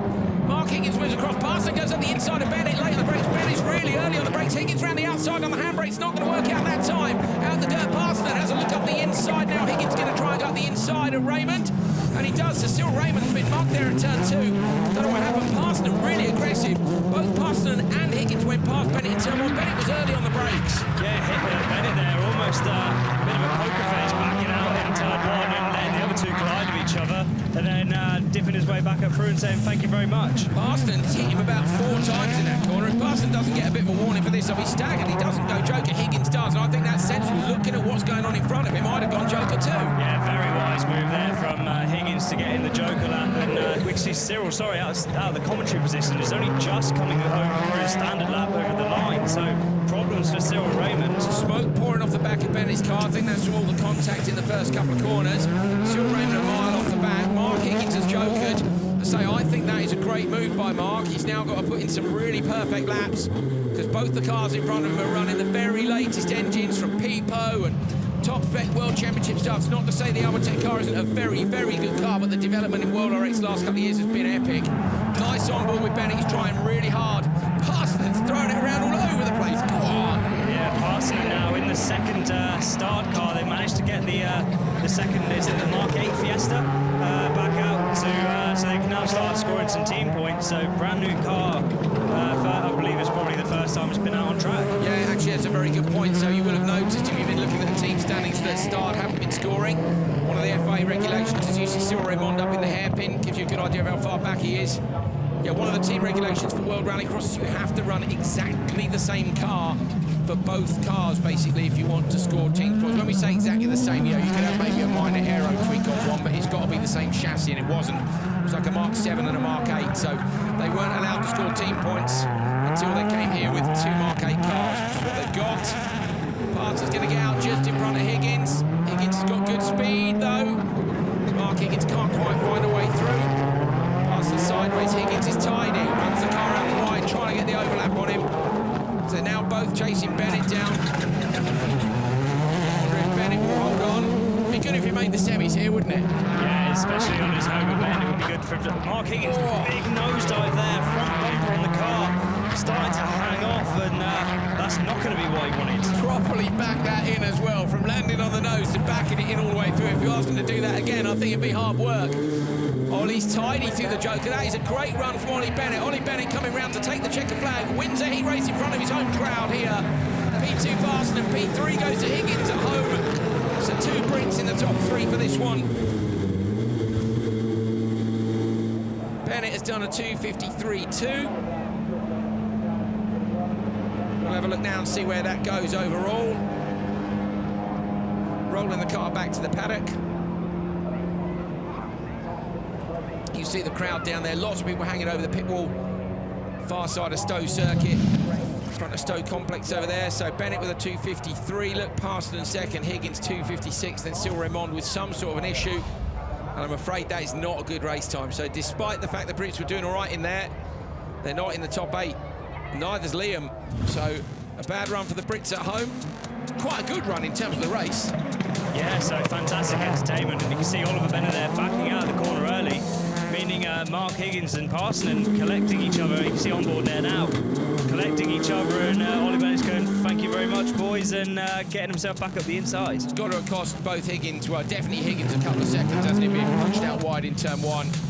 This was Bennett. I think Bennett actually did well there to defend that. So while he's earlier on the brakes than maybe he needs to be, at least gave him some breathing space when Parsons was right underneath him. Yeah, considering how slippy it is down at that hairpin as well, so to not be then pushed on and see the bumper of the car folded right underneath. But Ollie went on to take the win, and he is with Laura now. Ollie, a really aggressive battle there with Yanni Parsons throughout, but in the end, quite a clean win for you. How important is it to win on home soil as well? Yeah, it's really good. I mean, we had some really strong practice. We were P8 in practice. Sort of Q1 didn't quite go my way, but we felt we had the speed. So to win Q2 has just put me, it's the best day I've had, really. So it's amazing. I'm in front of a home crowd, so what more could you want? And a step closer as well to potentially a semi-final here. What would that mean to you? Yeah, it mean the world, especially in my hometown. Yeah, it'd just be crazy. We fight for this all the time, and I think the car's there. I feel like I'm strong on this track. Fingers crossed, there's one more day to go. And the crowds are out here as well for you. Well done, Ollie. Thank you. Thank you, guys. So we've got Parsons under investigation for that contact with Ollie. And I've got a text message from Andy Scott. We're watching before jumping in the pool. Well, you can stop watching, Andy, because no one likes you when you're on a lovely holiday. Brilliant stuff. Great to see Andy's taking an interest in his fantastic team Albertech with Mark Higgins. Let's hope Mark makes it through to the semis. Right, we've got one more race to go in Q2 of World RX. Balmanis, Scheider and Napik. So Napik missed Q1. He was at DNS, didn't turn up to the grid, but seeing as the car is there now, that was obviously a technical issue. We saw Napik in practice actually pulling off to the side with a lot of smoke coming out the back of his car, so not sure what happened there. Balmanis and Scheider with not great runs either. Balmanis getting turned into the tyres. Yeah, he had to reverse, didn't he, off the start. Epic noise for a World Rallycross start. And there's only 3 of them there. Brilliant start by Scheider. Balmanis, though, going to out-drag him down to turn 1. Timo goes out nice and wide, going to try and get the undercut under the Latvian on the exit. He's on the throttle early, but that is quick, isn't it, Balmanis' car? Yeah, fantastic job by Stade, the Evolution car. I think it's, lots of differences from last year's car, and obviously a new chassis as well. But we've seen the speed of it with Parsons behind the wheel, being all over the back of Bennett. And Balmanis, the most experienced driver in the Stade team. What can he do after a bad run in Q1 where he got put in the wall? Yeah, he's currently in P15. Now, Balmanis, if you've been watching closely, you'll know he's the only driver in the World Rallycross Championship this year to have made all 3 finals. That's pretty impressive, to be fair. OK, Timmy and Andreas had their issues in Abu Dhabi, but that's the way it goes. So, Balmanis hoping to make a 4th final here in the UK, but first walk down, he's got to make the semis, and it's not nice when you get a bad Q1, because a bad Q1, you just know you're on the back foot then for the rest of the day. No, he's instantly, not going to be up where he wants to be, and that pressure is now going to be riding with him all through the qualifications, because he knows that he has to put in the best job possible to be able to make the semi-finals. And if issues rise up again now later on in the day with something that maybe not his fault, then he's going to be at risk of not making it. So Scheider's got Joker early, and it's quite clear the tactic Balmanis is going to take. I think unless he thinks Scheider's going to get him, he's going to go to the line with this, try and set some mega lap times. And to be fair, they're looking pretty decent. Yeah, so Timo Scheider on a 39.3 and Balmanis on a 39.4. So Timo Scheider maybe with a slight bit more pace. Scheider, is that the fastest? Scheider, I think, has just done a mega lap, hasn't he? Looking at Timmy's lap time. That's the fastest. Timmy's 39.3 was the fastest of the day, wasn't it?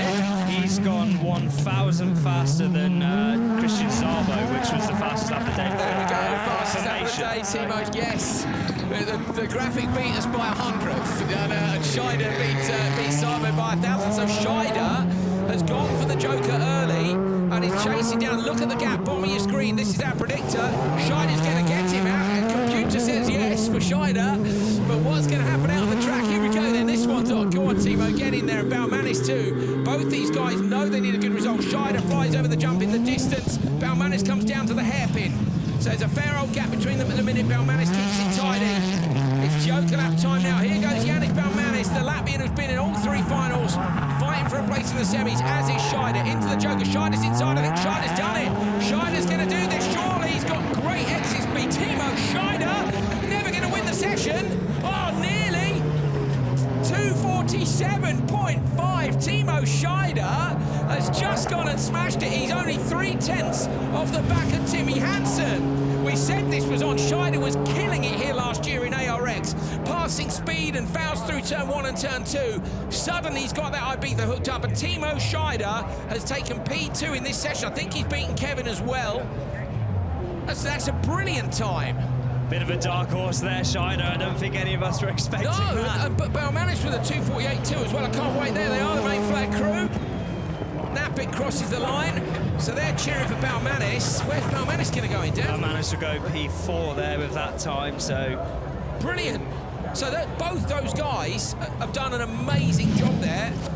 Scheider takes it 2:47.5, Balmanis 2:48.2. When fastest go first, you are not expecting the guys in the last race to go P2 and P4. That is a brilliant run by Scheider. Scheider, Timmy Hansen's going to be having a cheeky little look at what's going on here, because suddenly, look, Weeman's back on the pace, Szabo's on the pace. We've got 5-6 drivers there who are within 1.5 seconds. Great stuff. I was thinking this might be a bit of a whitewash, but I have to say I'm not so sure now. So Napik stalls at the start. This was the run down to turn 1. Both these guys very sensible, weren't they? If you look at Scheider on the exit, and then Dan, it came down to, your Joker early, and you remember Scheider will have lost time from not jokering on the last lap as well. Yeah, so coming down to tactics, and of course, once Napik stalled the line, it was just a 2-car race, really. And it meant that these guys could just work around each other, and it's quite rare you get that in Rallycross, to be able to drive your own race so cleanly. And splitting the Joker tactics really worked out for them both. Balmanis into the Joker, kept it tidy. But Scheider on the outside have done a fantastic job. Across the line, brilliant performance. That is going to help both of them. They were 15th and 16th before, and Scheider is up to 7th. Look, so Scheider goes up from 16th place to 7th, thanks to coming second in that session to Timmy Hansen, who's won them both so far. Kevin Hansen gets P3 in this one after Scheider. Then it was Sabo Weeman ahead of Sabo, then backwards. So really jumbled up in terms of position, certainly compared to the first session. Overall, Timmy Hansen, Kevin Hansen, backwards Sabo, Markland, Weeman, Scheider and Shisha to the top 8. Where has Balmanis got up to? So Doran's 9th and Timothy Balmanis has dragged himself in. So Balmanis was 15th. He's up into 11th. De Ridder is 12th. Bennett's been knocked out at the minute, and so's Higgins, Parson and Raymond. So Cyril Raymond's having a bit of a shocker. He's down in 16th place. But both, so we've got a couple of Brits who are just outside the top 12 there in Higgins and Bennett. But what a last race from Scheider there. It was amazing. Yeah, fantastic effort. And I think this track is the sort of thing to suit him, you know, circuit racer and very technical track as well, having to keep it really tidy. So maybe that played into his hands as well. But I'm looking forward to Q3 tomorrow morning. Yeah, I can't wait. It's close. The man who's won them both, those Timmy Hansen, he's with Laura now. Wait 1 second. Thank you very much, Andrew and Dan. Yeah, I mean, it was a 1 second buffer right up until that final race. Now just 0.3 over Timo Scheider. What did you make of his performance there? Yeah, he put in a brilliant run. It's hard to sit there and watch. No, you've done your run and then just see, you know, he put in great lap time after great lap time, and so did Giannis. So it was really close. I do think the track might have got a little better, but anyway, you know, it was very close. But I'm super happy. You know, I have 100 points right now, and just the margins on my side this time. So yeah, I'm very pleased with the day. Back to the imperious form we saw in Barcelona. Take a look now. We are going to re-watch that race, of course, of Timmy's. Indeed, here it is right now. Just talk us through it. Yeah, this was probably my weak point of the race. I didn't do a good launch, but I braked very late on the inside. And me and Kevin had a good strategy. He covered me really well, and coming out first and second was this is actually exactly as we planned it, and it's not often that it happens that way. And yeah, at this point I knew Kevin was behind. I was full push.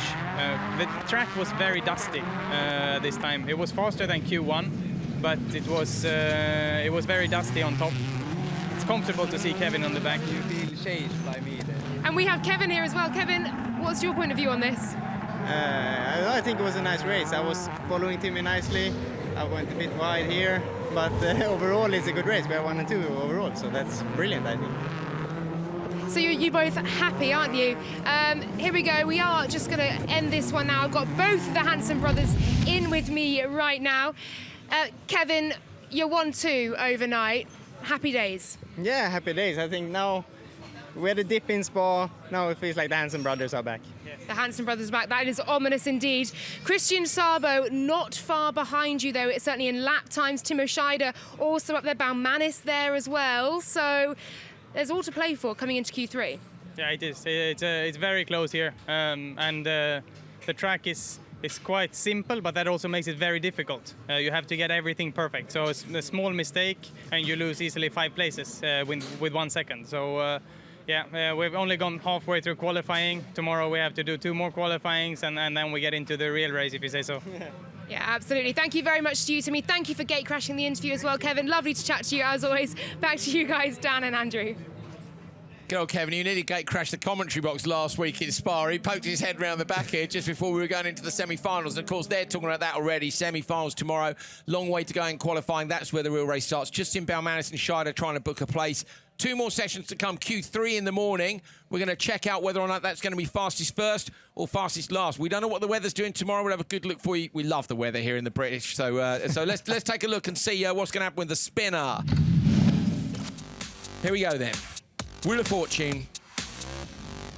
Is it fastest first or slowest first? And most importantly, what are the conditions going to be like tomorrow? It's going to be fastest first. So fastest first, so we can maybe go and find out from the Hansons what they think. Meanwhile, I'm going to check on my phone what the weather forecast is for tomorrow. So let's head down to Laura. She's with the Hansons. The fastest are first in the morning. Well, fastest first once again. And Timmy, you mentioned there you thought the track was evolving, getting faster, and that is partly a cause for Timo's very fast time there in the final race. We're going to do the same again tomorrow. What do you think about that? Yeah, it is harder to start first, and especially on Sunday morning. There's often big track evolution in Q3.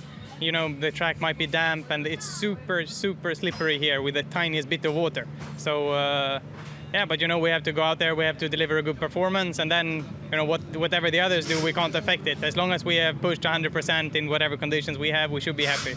And Kevin, game plan for you, fastest first, bright and early on a Sunday morning? Yeah, I think we have to work for it this weekend, it seems like. So we have to be up tomorrow morning, bright and early, and really have to work for it. So, no, let's do it, I think. Yes. Yeah, no easy rides here in the UK at Silverstone. Thank you both very much. Good luck for Q3. Dan and Andrew, what do you make of that? Weather forecast, thanks, Dan, is what we make of that. We've got, basically, it doesn't look like it's going to rain in the morning. Very basic, this one. But we are looking at a 30 to 40% chance of rain between midday and 3 o'clock. Now, Timmy said there, Dan, I say both raced on this circuit before, and it is an ice rink. Kevin spoke to me this morning as a Facebook Live from the pre-grid saying driving here in the wet is like driving on ice with summer tyres, and he means it. Yeah, it is so slippy here, and of course, I'm sure you'll remember we both raced here when it was snowing, wasn't it? Yeah, it was, yeah. So, hopefully we won't get that. No, I mean, well, anything can happen in the UK, mate. But yeah, so it is so slippery, and trying to get the car to turn in is a challenge, and then once you got it turned in, trying to stop it from stepping out the whole way around the corner is the next challenge. Very hard work. Well, Q4 will always run fastest last. So if you're new to this this spinner concept, basically we only do it for Q2 and Q3, and it's because the fastest guys always got a bit of an advantage from running last with the track evolution going in their favour. So tomorrow morning, it's been reversed. Q4 will be the same way. I think the rain, looking at the forecast, if it's accurate and it will change, it could potentially come in for Q4 in the semis-finals. I have to say, apart from the fans who I'd love it to stay dry for, if it rained just before the semis, that could be exciting. So if you do want to come along tomorrow, there are still tickets available to come to Speed Machine tomorrow. So come and join us.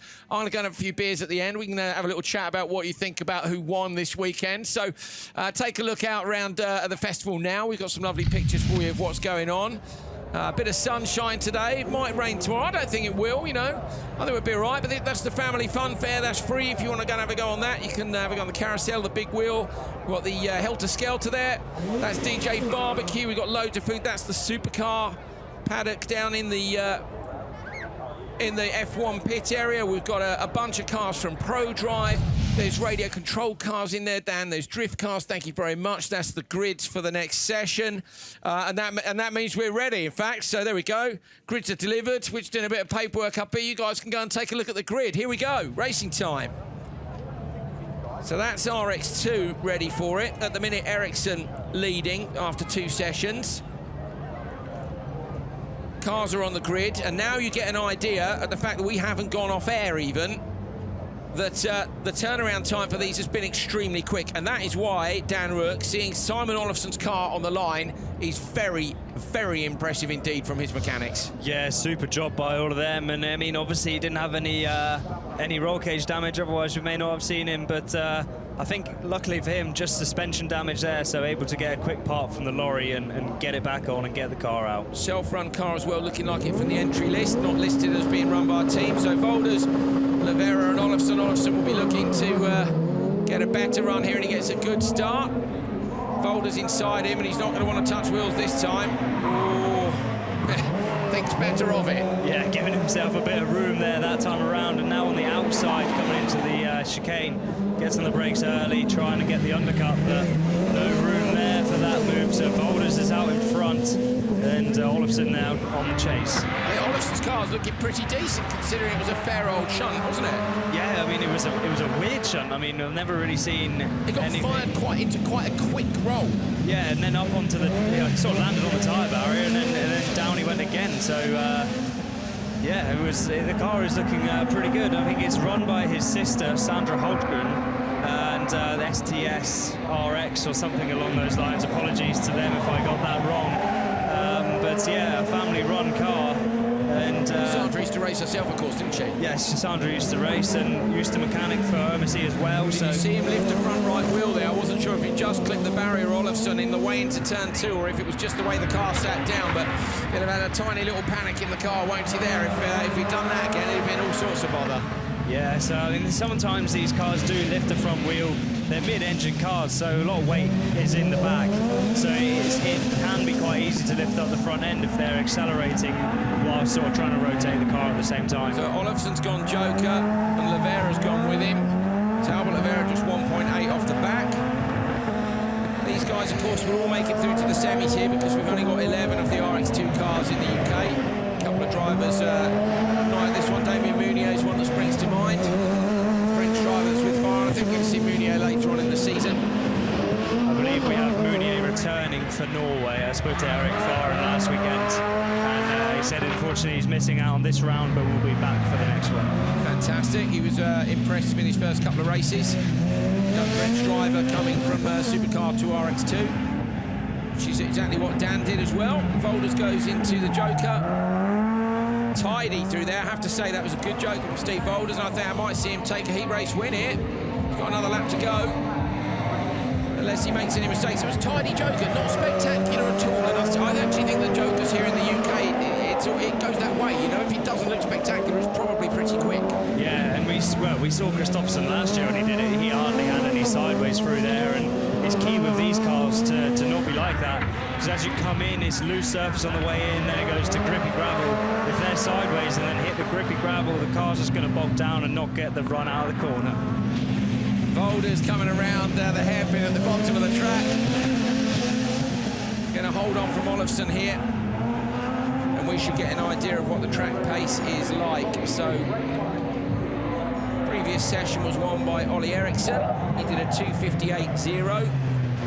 Volders done a 2:59.7, so that would actually have been good enough for P2 last time out. So either Volders is absolutely flying, or this track has evolved quite a lot. Timmy, definitely under the impression that it evolved, wasn't he, Dan, from what he was saying about Scheider? And that's not a slight on Scheider, it's just that the track's evolved a bit. Yeah, we're seeing the groove come up, and that little bit more grip is just available there for the drivers. So Volders 2:59.7 from Olufsen and Lavera. Take a look back at this one. Yeah, so Simon Olufsen there, getting a good start, but giving himself the room, trying to go around the outside of Volders, but not able to make it work. And, well, unfortunately for him, not able to get through with the Joker. You can see what he meant there with the front wheel lifting up. Maybe just slightly snagged the barrier, but at the slightest glance and carrying enough momentum to not pitch the car over. But it was a good run for Volders, and he managed to carry on and take the heat win.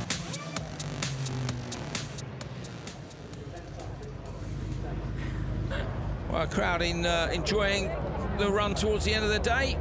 Laura's with our winner. Well, Steve, that was an incredibly fast time that would have put you P2 earlier in Q2. Is the track evolving? Was that a much cleaner drive for you? What was the story? Yeah, it's a much cleaner. There's no watering now. This is much better. And we are very happy with the first heat win of the season. This, I thank my team and all sponsors. Start as you mean to go on. Well done. Thank you. Bye. Steve Volders with a smile on his face. Good to see. I think it's been quite a tough arrival for him in this class. You know, he was very, very good in touring car last year, but RX2 is a very different beast. Yeah, I know he turned up here and obviously doesn't have the experience of running these cars and running it out of his own team, and not having all the setup knowledge of everybody else, so really on the back foot. Yeah, hard work, Dan, isn't it? And obviously it's also hard work when you're running one car. You know, people are running like OMSC have had years of experience, but also they've got cars to compare. Talking of which, Fraser McConnell on the outside of this one of OMSC's cars. Sammy Trogan just inside. And, sorry, Trogan Trogan in the middle. And Mitchell on the hot shot, sorry. More paperwork arriving for us up here. Fraser McConnell having a look up the inside of Michalak. Michalak there has lost out in the first couple of corners. Oh, was he in the side there? Very close, sideways. Michalak trying to go around the outside, but he's on the dirty gravel now. Needs getting tight. So Sammy Metro, who leads from Fraser McConnell. Now, Fraser said he was going to have a word with himself, basically, didn't he, after this one? After the previous one, sorry. Yeah, he wasn't too happy with his driving, and you could see maybe it was a few mistakes in his Q2 race, but he's going to be hoping now to get himself a better run on this time out and show everybody what he can do. Trogan pushing hard, but McConnell right up with him already. Michalak's gone joker on that one. Sammy Metro dropping a wheel off onto the dirt. They're just about clearing onto the clean landing area in the RX2 cars.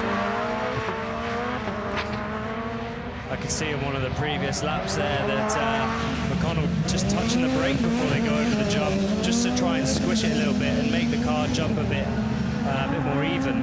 They don't fly all too brilliantly, these cars. A lot of they lift up a lot of the rear, so trying to just use the brake on the way up to the jump, and then you release your left foot brake. You'll still be on the throttle, but you release the left foot brake as you come up over the jump to try and use the little bit of extra acceleration from not being on the brakes anymore to make the car fly a bit more even.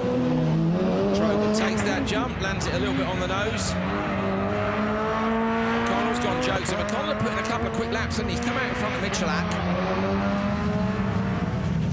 I wonder if Trogan will respond. Trogan a bit sideways with the heaven. Is that quick there though, Dan, you think? Yeah, I mean, I think he ran in a little bit too deep there, having to put in a sudden bit of lock to try and get the car turned in, and then on the limiter on the way out, so not McConnell sideways in the background too, though. McConnell's made a big mistake in the left-hander, and Michalak's on the back of him, so I don't think he's going to be able to capitalise on the small mistake from Trogan.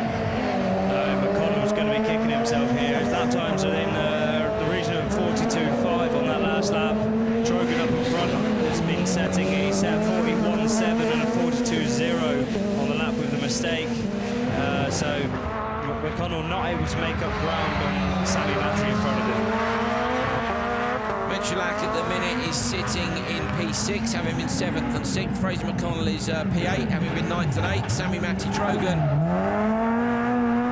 P7, having been 8th and 7th. So these guys all running at a very similar pace, and I think you can see there without the mistakes would have been close. 2:57.8, and it is 1.8 seconds quicker than Volders went. So in fact, that 2:57.8 from Trogan would be the fastest time of the day for RX2 so far. So Trogan has gone 0.2 of a second faster than Ericsson went in Q2, and we're starting to see maybe the track getting that bit quicker. So we're 2:57.8, McConnell and Michalak. They slot in, look, Trogan and McConnell at the top, Michalak down in 4th. So although they made mistakes, they still managed to beat most of the guys from the first one. But we've got 5 very quick cars still to come. This was the first corner. Let Michalak ran deep, having got the whole shot, and ended up getting mugged and ending up down in 3rd. Yeah, just collecting McConnell there on his way through. McConnell running wide. You could see all the dirt flying out the back, and maybe it damaged his car slightly. We don't know. It was a bit of a knock, but it wasn't too bad. That was McConnell splitting off for the Joker. Trogan flying that jump. Loads of people standing over on the far side to see the jump up close. Sammy Metro Trogan takes this one, and Laura is with him now.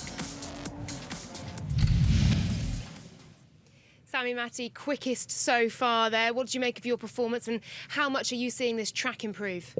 Yeah, it's improving all the time. Yeah, finally I had a clean heat, so yeah, I hope that time is good enough for top positions. We will see. Thank you very much. Well, he's got 5 cars that are going to be very keen indeed to beat that time. Oliver Eriksson has won both the sessions so far on the left-hand side of your screen.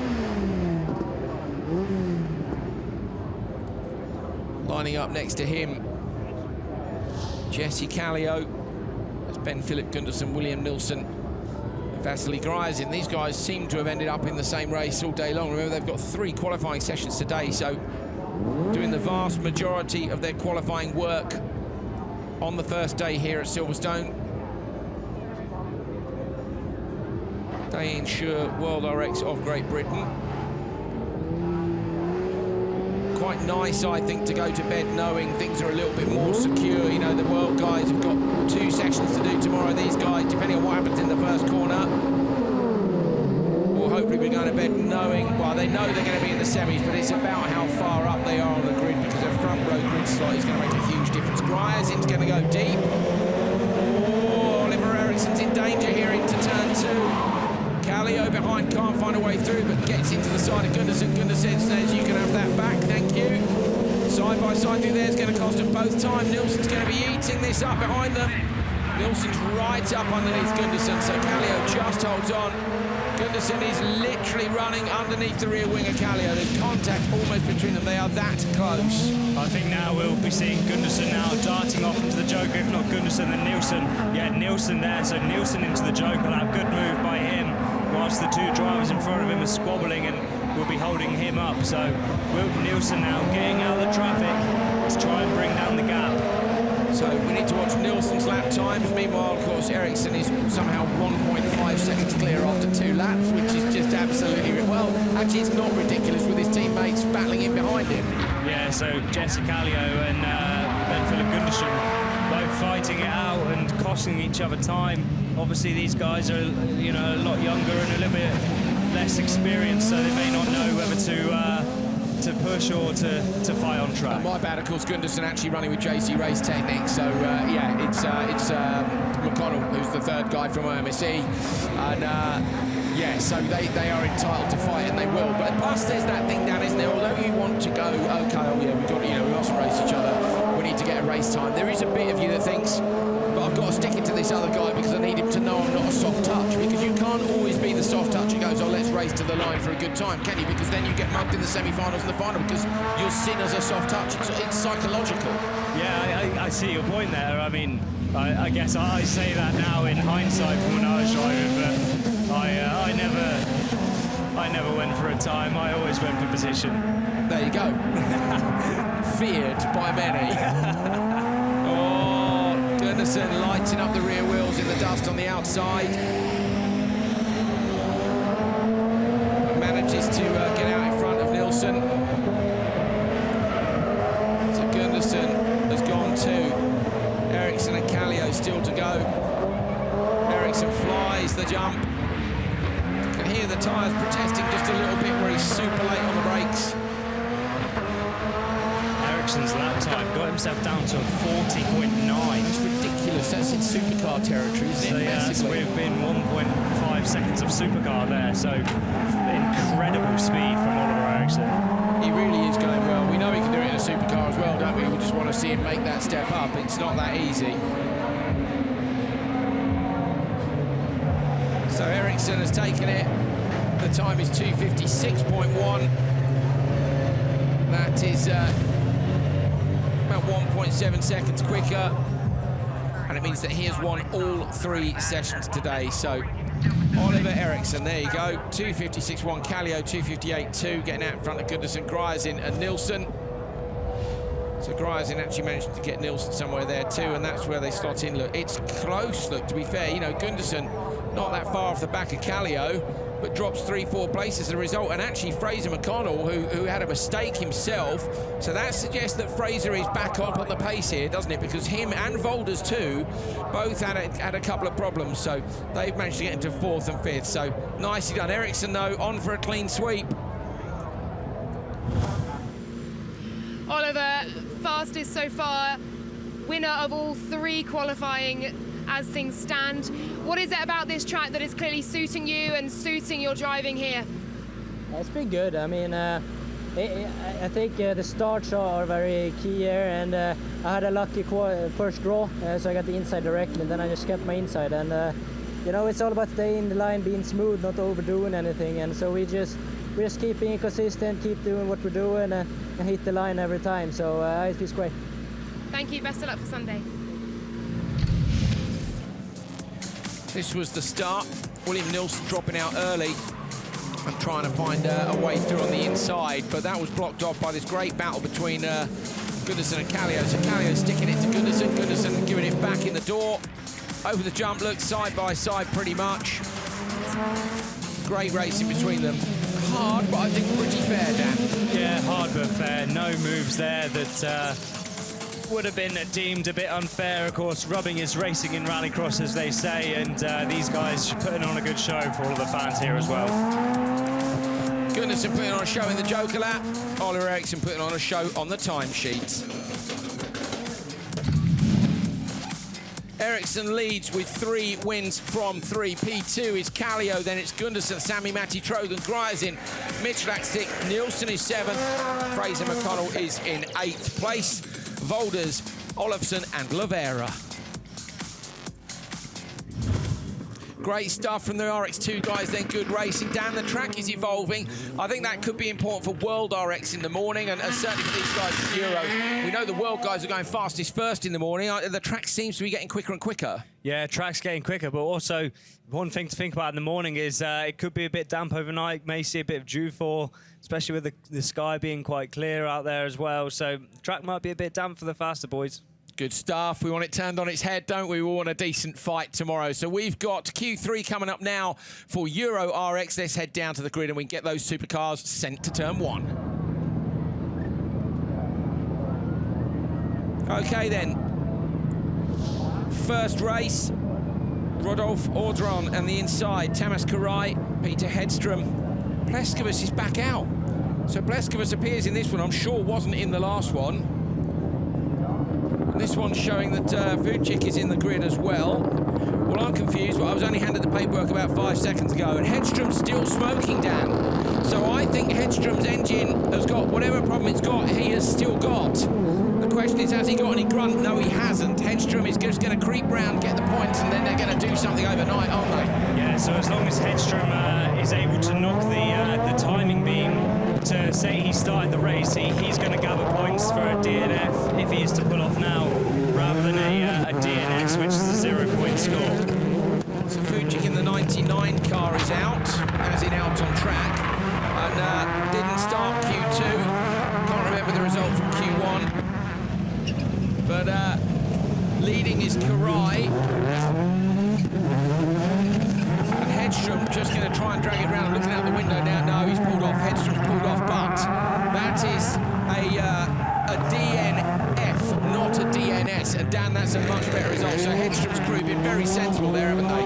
Yeah. So I believe the points for DNF is the points for last place minus one. Yeah. 1. Or maybe +2. Can't remember. But it's nowhere. It's 0, isn't it? If you don't start. So yeah, if you have a DNS, it's a 0-point score. So at least he's going to be gathering some points rather than none at all. So maybe planning to change the engine overnight and to come out for Q4 tomorrow and try and put a good time to bump his places up a little bit. The fight for these guys, obviously the really interesting bit for me is up at the front, Larson just showing absolutely incredible pace all day long. And again, these guys with 3 qualifying sessions today and just the 1 to do tomorrow. So many cars racing here at Silverstone that we have to do Q3 on Saturday. We have actually done that for quite a long time with support classes. But you guys haven't seen it, obviously, because we haven't been streaming everything. So this year, you're very lucky, streaming all the Euro action, all the RX2 action, all the World RX action as well. So keeping up with pretty much all the rallycross there is. Got more rallycross coming up soon. We've got America's Rallycross starting in 2 weeks' time at Mid-Ohio. Second season of America's Rallycross. The champion Scott Speed has moved across to Subaru. Very much looking forward to that. And the reason I mention it is, of course, America's Rallycross started here last year. This year they're not coming across to the UK. They are coming to join us up at Canada. Pleskavas and Vucic with a little battle. Vucic with contact in the side. Oh, it's tight between these two. Go on.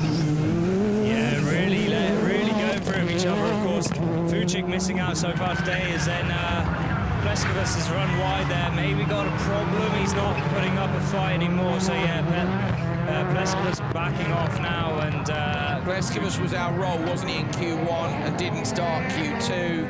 And Fujic didn't start either session, so good to see Fujic out anyway, because normally if someone misses Q1 and Q2, that's it, it's game over.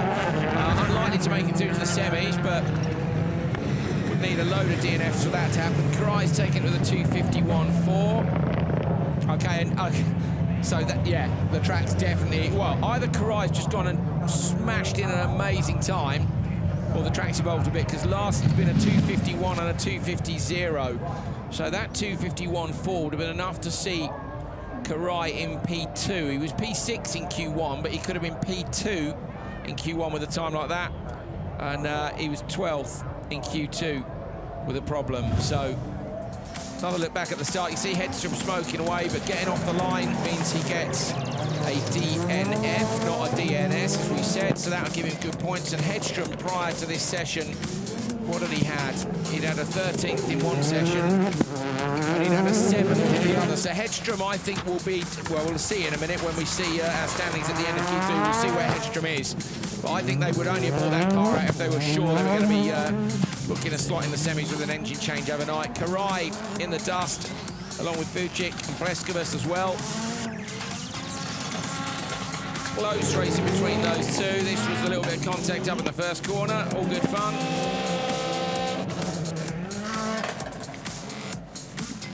But there was our winner, Karai. And Tamas, I know you don't speak too much English, but well done. How are you feeling?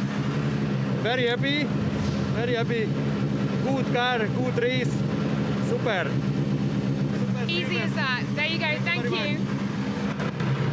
Ah, great stuff. Yeah, good on you, Tamas. Brilliant. Love it. Good to see him doing a winner's interview, and it doesn't, you know, he's keeping it simple, because good car, good run, very happy. Explains everything, doesn't it? It does, yeah. All we need to know, really. Right. This one is getting towards the quick guys. Brintesen's in here on the inside. Mikko Ikonen, we know he's fast as well. Then it's Walfridsson, Rennie Munich and Mandy August. Munich's been fast recently on various outings. Munich and Mandy August in identical cars side by side. I'm not expecting them to crash into each other. I think they'll be sensible about it. Brinteson and Ikonen, meanwhile, with Walfridsson, will be desperate to make it to turn 1 first. Here we go.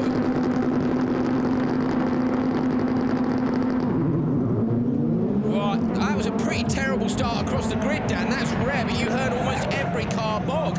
Maybe they misjudged the temperatures and the grid coming up. Walfridson's got the whole shot. Brinteson's nowhere. Yeah, Brinteson there is the worst of the lot. Of course, like you say, none of them really getting a fantastic start, but Brinteson being the worst of the bunch and was, well, found himself at the back, but managed to get his way back up in front of Ikonen, who you can see in the background is falling backwards a little bit, so maybe we have a problem there. But it's Walfridsson out front. And Walfridsson's off, so Walfridsson pulls off to the side, broken the car on the landing from the jump. I think the front left has collapsed. So that's Rennie Munich lead. Brinteson gets up the inside of Mandy August. Where's Brinteson going? He's gone standard that bit to the Joker, goes Ikonen, Mandy August goes in 2. So Ikonen is in the Joker, and poor old Walfridsson, who was leading, has pulled the car off. You can see in the background, top left of your screen, he's shunted, broken the car, after the jump. I think he's taken the jump flat out, down and just ended up having to park it. Yeah, he has. Look at that, front left's collapsed. Yeah, fully just dropped away there. You can see the car really leaning over to the left-hand side, and, well, you can just see from how big this jump is, it is very hard on these cars, and the drivers are going to be wanting to get every little bit out of it, so taking it flat, but of course, it's trying to just limit the amount of damage you can do as well. You've got to try and think about getting to the end of the event. Yeah, exactly. You only want to do as much as you've got to do to get to where you need to be. Ideally, I think if you can get front row in the semis, it's game on, isn't it? Other than that, if you're risking it for 8th instead of 9th, you're damaging the car and you end up with a DNF and you end up with 12th instead of 8th.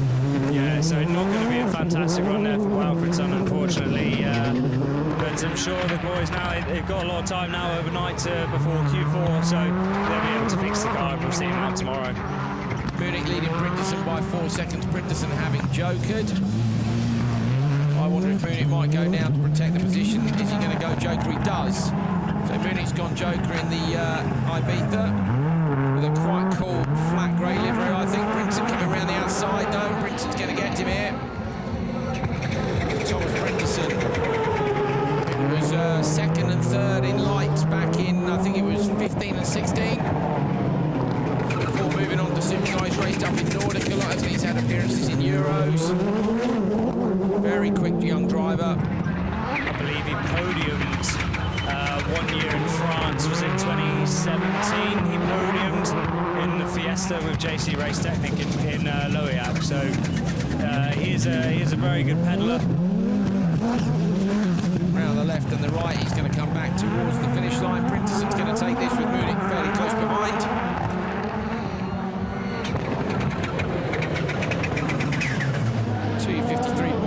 Brinderson, though, 2.2 seconds off the pace of Karai.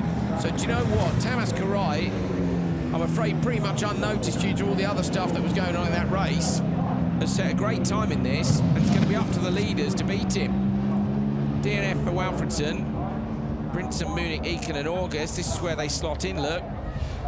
Karai leading. Brinson, Munich, Eakin and P2, 3, 4. Mandy August, great job slotting in P7. Now, where are the top 5 going to go in this next race? So Karai's going to get sicked at the very worst.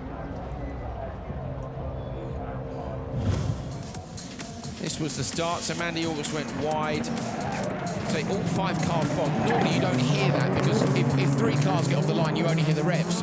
When all 5 cars bogged, we got a brrr just off the start. So I don't think I've ever seen it in 6 years of covering World Rallycross. No, and we've got quite a high, well, reasonable track temperature. We've got 22 degrees track temperature, and well, that was where Walfredson's car broke. Yeah. So we saw it actually pitch up on 3 wheels. Which broke over the jump, and you saw the aftermath of it. Then Brinson, when he turned into the next corner was when he really found out about it, wasn't it? Yeah, and then Brinson there up the inside of Mandy August.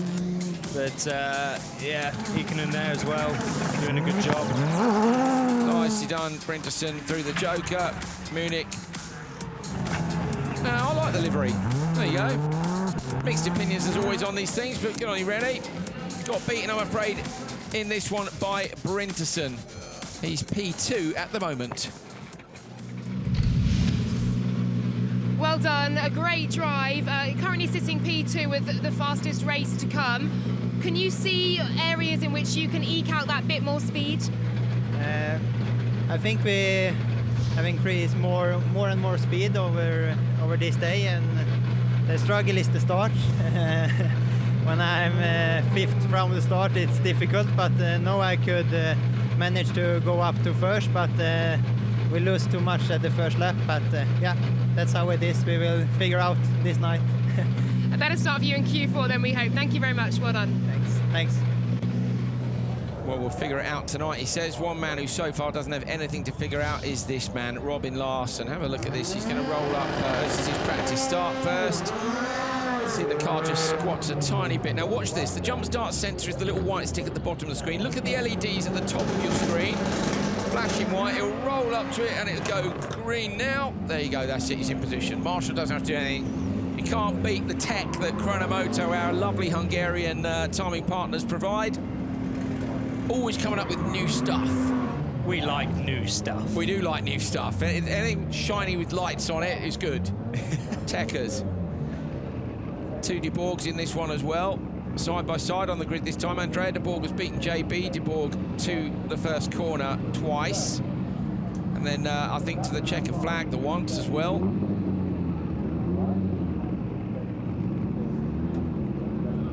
Just get those final cars lined up. Nobody, though, has beaten Robin Larson. I want to see if with track development what he can do compared to the World RX boys from their Q2 race. Yeah, it'll give us a great idea about track development for tomorrow. So the time of Timmy Hansen was 2:47.1, Scheider 2:47.5. Dan Root with the research head on for tomorrow already. Pontus Tiedemann next to Robin. It's a Clio going back on the truck, look. Oh, is it rear left maybe that's collapsed? Yeah, it is rear left. Looked like front, didn't it, where the weight of the car, but of course the engine at the front means the weight bias is there once any corner collapses. Left-hand side close to the ground. Here we go then. Last race of a monster session. Hope you've been with us since the start. gone pretty well. Don't speak too soon, Andrew. There's one race to go.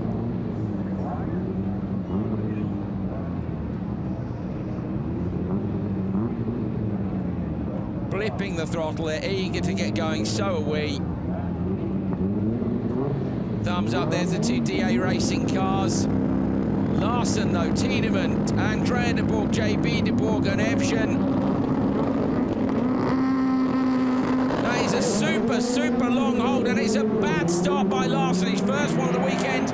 Tiedemann's going to get the whole shot. Andrea de Borg pulls in beside JB de Borg around the outside. Larsen looking up the inside on the way to turn 2.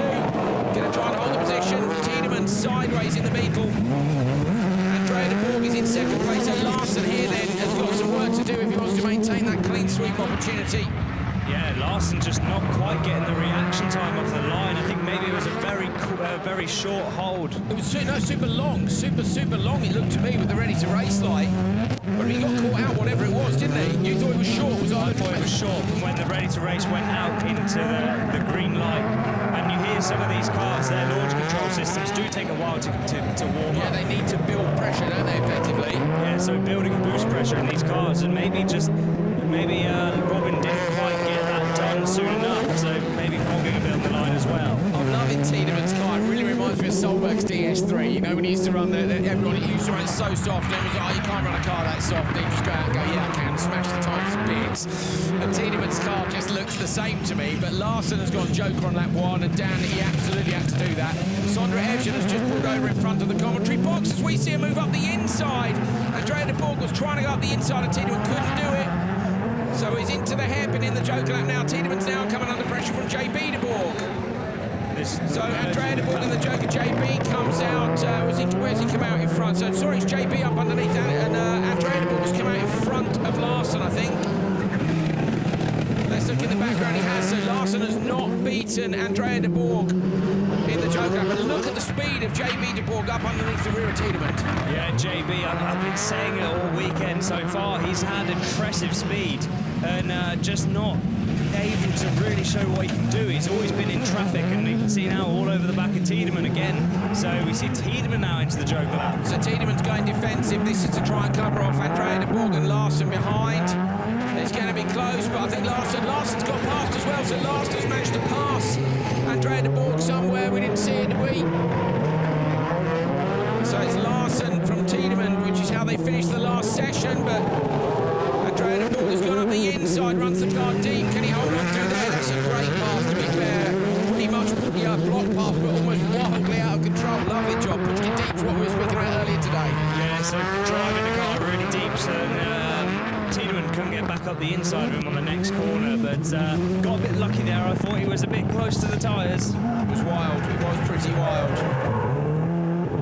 JB de Borg into the joker lap, trying to come round. Can he beat Larsen to the line, or is Larsen going to take it? He goes over, but it's not enough.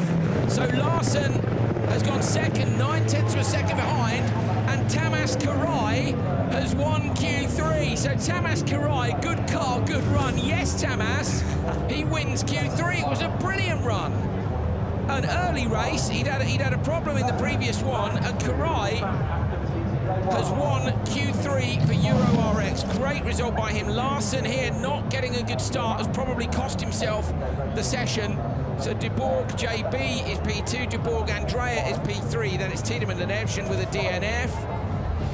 Karai takes it. I think that might be the first time Tamas Karai has won a European Rallycross session. I could be wrong, but we'll let you know tomorrow. So Tamas Karai takes Q3 from Larsen, de Borg, Brinson, de Borg, Munich, Tiedemann and Ikonen. We'll have our overall standings after Q3 in just a few moments. Dreadful start by Larsen, just absolutely terrible. Yeah, same again for Evgen as well, who we saw later on stopping on the track. So not a good run from him either. Luckily, the contact he had with Hedstrom from Q2 got no further action on it, so he wasn't affected by that. But now affected by a non-finish in Q3 for Evgen isn't going to be the way he wants to start his campaign off.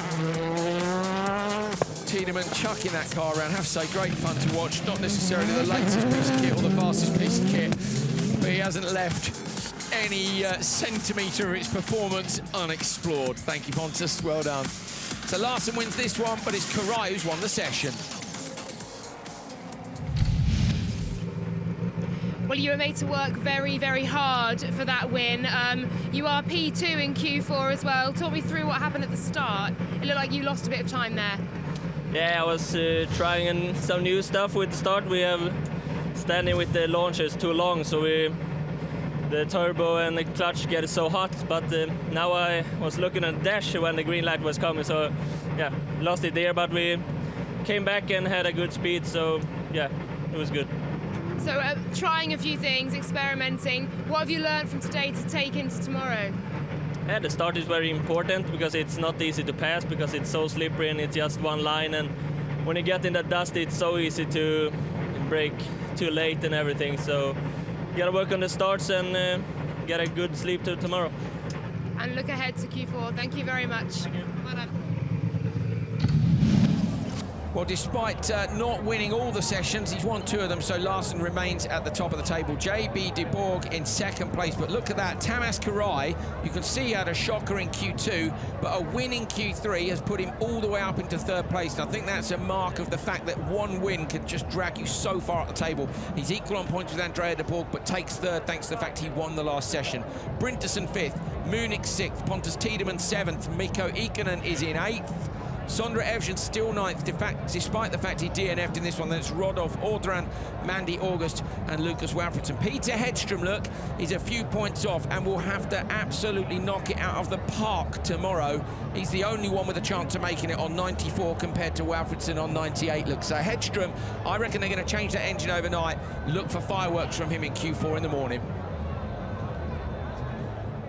2 hours of rallycross there for you. Hope you enjoyed it at home. We enjoyed it here.